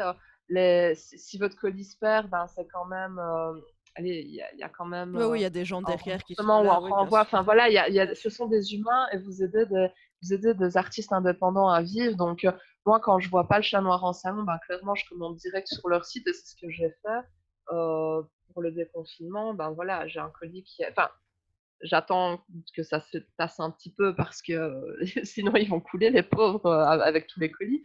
Mais j'avais fait une commande juste avant le confinement, après la foire du livre parce que, ben, on avait un peu peur, tout ça. À la foire du livre, j'ai acheté des romans que, peut-être en temps normal, je les aurais pas achetés, mais pour les aider, ben, je l'ai fait, je les ai lus, j'en Mmh. ai parlé. Voilà, je dis pas que vous devez tous le faire, mais essayez au maximum de commander directement chez les éditeurs quand ils sont pas distribués en librairie. Et même quand ils le sont, le site de Mnemos et ActuSF sont des sites sur lesquels on peut commander. Donc, n'hésitez pas à donner votre argent directement aux personnes concernées. Et si vous avez un libraire indépendant près de chez vous, ben, faites-le vivre. Allez plutôt chez Ouais. lui plutôt que dans une grande enseigne. Essayez de voir si ça existe, si c'est possible pour vous. Sinon, il y a la librairie La Talente qui livre dans toute la France, il me semble. Donc, c'est bien, ça les aide aussi. Voilà, si vous êtes belge et de Liège, il y a Casabule. Allez chez Casabule, c'est bien. Donc n'hésitez vraiment pas à faire un petit tour et à soutenir vos libraires indépendants, tous ceux que moi je connais pas, donc je peux pas les citer, mais voilà, c'est vraiment pour aider la littérature, pour aider la culture, pour aider le milieu, Ouais, c'est c'est vraiment la hyper chose à important. faire. Ouais, je suis bien d'accord avec toi de supprimer au maximum les intermédiaires et puis de finalement donner son argent aux gens qui ont travaillé pour ça et qui, Oui, et qui le c'est ça, méritent. parce que Ouais, les libraires prennent beaucoup. Après, enfin, c'est important que des librairies ouais, existent, bien hein, qu'on sûr, soit bien d'accord sûr. là-dessus, parce que l'éditeur peut pas tout faire Non, tout seul, en effet. et c'est pas toujours possible à tout le monde de commander auprès des éditeurs ou d'aller en salon. Je soutiens les libraires à 200%, mais je soutiens les libraires indépendants plus que Ouais, les bien très sûr. grosses enseignes qui ont pas besoin de ça pour survivre, en Non, fait. et qui Donc, d'ailleurs, comme Amazon ou la Fnac, ne vendent pas que du livre. Et c'est d'ailleurs pour exact. ça qu'ils peuvent vivre très correctement. Exact, bien sûr, tu as tout à fait raison. Et c'est pour ça que moi, bah, quand j'ai attendu, ça fait 3 mois depuis début mars, parce que je suis rentrée de la foire du livre avec la grippe, donc bah, je vais pas, Ouais. par sécurité, j'y suis pas retournée avant le Mhm. confinement parce que je me suis confinée moi-même pendant 2 semaines. Bah, j'ai attendu pour aller acheter mes mangas. Ben, dès qu'ils ont ouvert mardi, j'ai pris la voiture, j'ai mis mon masque et j'ai été acheter mes mangas chez eux pour leur faire un beau ticket parce que j'avais envie de soutenir mes libraires indépendants. Bah ouais, Voilà. t'as raison. Tout le monde peut pas se permettre de le faire, j'en ai conscience, mais si vous pouvez, essayez d'attendre pour aider un indépendant, quel qu'il soit. C'est clair. Allez, 3 mangas, tes préférés à conseiller pour découvrir bah, le Ah, c'est manga. dur ça, 3 mangas. Ou découvrir le style de manga que toi tu aimes. Alors, d'abord, ben, je vais dire Black Butler parce que c'est clairement un de mes mangas préférés de tous les temps. C'est un manga en fait où l'autrice a réussi à allier l'humour, mais aussi un côté très sombre et malsain. Donc elle a vraiment trouvé, pas sur les 2, 3 premiers tomes, mais ensuite elle a vraiment trouvé un équilibre parfait entre ce petit côté dingue qu'on retrouve au Japon et une ambiance sombre et oppressante de l'Angleterre victorienne du 19e siècle. Mmh. C'est vraiment un manga que je dévore et que ouais, j'adore. Il y a, je regarde, mais je les ai pas tous là, parce qu'il y en a certains qui sont encore dans les cartons. Il y a Magus of the Library, c'est une nouveauté Kion qui est parfaite pour tous les amoureux des livres en fait, parce que ça parle, c'est dans un monde totalement imaginaire, mais ça parle de l'histoire du livre, ça donne plein d'informations super intéressantes et c'est vraiment un très beau plaidoyer en faveur de la préservation culturelle. Ah. Donc Mmh. c'est vraiment un texte à lire, c'est sûr. Et alors, qu'est-ce que je pourrais dire d'autre? Parce qu'il y en a plein. Allez, en animé, je vais parler de 2 animés que j'ai vus et que j'ai vraiment, super adoré. Je vous parle pas de One Piece, Naruto, tout ça, c'est cool, hein, Ouais, ouais, on est c'est très connu. d'accord, Ouais, mais bon, tout bien le monde le sûr, ouais. connaît. Je vais parler de l'animé de Psycho Pass, donc c'est un manga, waouh, dans mon top 3. Ça se passe dans un Japon un peu futuriste où en fait tout le monde a un psychopath et en fonction de la couleur, ben s'ils ont certaines couleurs, bah, ils sont mis dans des centres pour se calmer, Ouais, pour éviter tout crime en fait, ok. toute violence, ce genre de choses. C'est très oppressant, mais c'est quelque chose auquel on pourrait arriver en fait. Mhm. Et en Chine, bah, ils y sont un peu déjà avec cette histoire de passeport à points là, donc voilà, c'est un manga très intelligent, esthétiquement bien foutu. C'est un thriller un peu futuriste comme ça, un thriller science-fiction. Mais waouh, il y a 22 épisodes pour enfin, à chaque saison, je crois, ou pour les 2 saisons ensemble, je sais plus. Et il y a un film aussi, mais c'est vraiment très, très bien. Et alors, j'ai regardé, pendant le confinement, l'anime Beastars sur Netflix. J'étais pas du tout convaincue par ce concept d'animaux sous forme, enfin, humanoïde comme ça, j'étais vraiment ça me parlait Ouais, pas. ça me dit rien du tout, Mais je t'avoue. bah, ça me branchait pas du tout, c'était pas mon délire et le blog L'Apprenti Otaku en a parlé avec Mmh. tellement de ferveur que je me suis dit: Allez, «Allez, tu donné je une vois». chance. Ouais, allez, il est là sur Netflix, il attend, pourquoi pas essayer? Hein, on sait jamais. Bah, j'ai regardé les 12 épisodes de la saison en une soirée. C'était, impossible d'arrêter de mettre Ah pause. bah allez, faut que je regarde ça. Impossible. J'étais dedans à 300%. Et c'est d'une intelligence et c'est tellement bien fait, c'est addictif. Enfin, waouh! Quelle claque! Quelle surprise! Et d'ailleurs, j'attends, parce que le camion n'était pas passé quand j'étais chez Casablanca mardi, mais j'attends, j'ai pris, la suite en manga papier parce que Ah j'ai oui, t'as besoin de besoin de savoir ce qui se continuer. passe. Ah ouais, j'ai besoin de savoir ce qui se passe absolument parce que ça me tue à l'intérieur de pas savoir. Donc voilà, clairement, c'était waouh! Ça, c'est les mangas que j'aime et que je conseille à découvrir. Après, il y en a d'autres. J'ai commencé Noragami récemment. C'est un shonen bien sympa. J'ai lu Im aussi Mmh. pendant les vacances l'année dernière. C'est un shonen super, super bien fait et c'est déjà pas C'est mal, hein. déjà pas mal, ouais. Ouais. Après, je lis plein, plein de mangas tout le temps. Voilà, mais dans ceux que j'ai vraiment envie de penser, il y a Reine d'Égypte aussi chez Kion en manga historique qui a été une très très belle surprise, alors que je voulais pas acheter le tome 1 à la base, la couverture ne me parlait pas, mais j'ai fait la file en dédicace à la foire du livre de Paris en 2017 en me disant ouais, parce que la mangaka était là, donc je me suis dit je vais ramener une dédicace pour Casabule, ils seront contents. 2 heures et demie de fil plus tard, bah, j'avais lu le manga, il fallait acheter le manga pour se le faire dédicacer, donc j'avais lu le manga dans la file, hein, quitte à l'acheter. Et Mmh. je me suis dit, mais c'est super bien en fait, waouh, trop cool! Et donc depuis, j'ai jamais arrêté, j'achète tous les tomes dès qu'ils sortent parce que c'est bien il y a un beau mélange historique et fictif. Les personnages sont très crédibles, on s'attache super vite à Hatshepsut et en plus c'est bien documenté. Donc il y a plein de petits éléments qui t'apprennent des choses sur Yeah. l'Égypte. Mmh. C'est vraiment super bien. Allez, c'est Voilà, bon. maintenant j'ai fini, Tu promis. fini. Oh bah bon, écoute, c'est pas de souci. 3 fois où le film est mieux que le livre. Est-ce que je peux le faire avec les séries Oui, oui, aussi? bien sûr, bien sûr. Alors, la première série, parce que c'est la première qui m'a choquée, c'est Vampire Diaries. J'avais lu le livre jadis, quand je lisais encore de la Ouais. Vikit, et je trouvais le livre super mauvais. C'était un enfer. C'était horrible. Même moi, alors qu'à l'époque, j'avais zéro esprit critique, même moi, j'avais trouvé que c'était nul. Et OK. donc, quand ils ont fait la série, enfin, j'ai regardé, Ouais, tu t'es mais dit: «Bon». je me suis dit, non, j'avais quel âge? Je crois que je devais avoir 16 ans, un truc comme ça, ou 17, et je regarde la série, je me dis: «Mais en fait, elle est bien la série». Là, je parle de la saison Mmh. 1. Elle est bien la série, putain, le livre, il était nazarin, en fait, en comparaison. Donc j'ai regardé, je crois, j'ai regardé quand même beaucoup de saisons avant de vraiment me dire: «Mmh, stop, arrête, Ouais, là, maintenant, tu me fais c'est du mal». plus, c'est ouais. Voilà, voilà, c'est stop. Donc j'ai arrêté quand même, mais j'ai regardé longtemps. Hem, Parce qu'il y en a plusieurs, j'ai pas lu les livres, genre les Hunger Games, je les ai pas lus parce que j'aime pas la dystopie, donc Mmh. ça, je sais pas si les films sont J'ai mieux pas ou lu non pas. Mais plus. en tout cas, les films ont été extrêmement anxiogènes pour moi, donc je trouve, enfin, vu le genre, c'est plutôt une réussite. Du coup, si ça a réussi à me faire ressentir ça, je regarde, mais il y a tellement d'auteurs francophones dans ma bibliothèque que Ouais, ça. qui sont du coup peu adaptés. Ouais, qui sont du coup, bah oui, pas adaptés. Bah, Harry Potter, les livres sont clairement meilleurs, mais je trouve que les films sont pas trop nazes non plus. Enfin, si tu les prends de manière indépendante, en fait, c'est toujours sympa à Ouais, regarder. c'est toujours Maintenant, sympa à clairement, les regarder. livres sont beaucoup mieux. Euh, non, comme ça, en fait, à part Vampire Diaries qui m'avait vraiment super fort Bah, marqué. écoute, ce sera notre réponse. Bon, eh bien, je pense qu'on arrive à la fin de cette rencontre. On a quand même beaucoup parlé. Je te remercie encore une fois pour ton temps. C'est vraiment un plaisir de discuter avec toi, Manon. Non, mais c'est super riche, hein, de toute façon, je pense que c'est important de fréquenter d'autres artistes, donc clairement, pour moi, ta démarche est vraiment top. Oh, ça me fait plaisir. Non, je le pense sincèrement.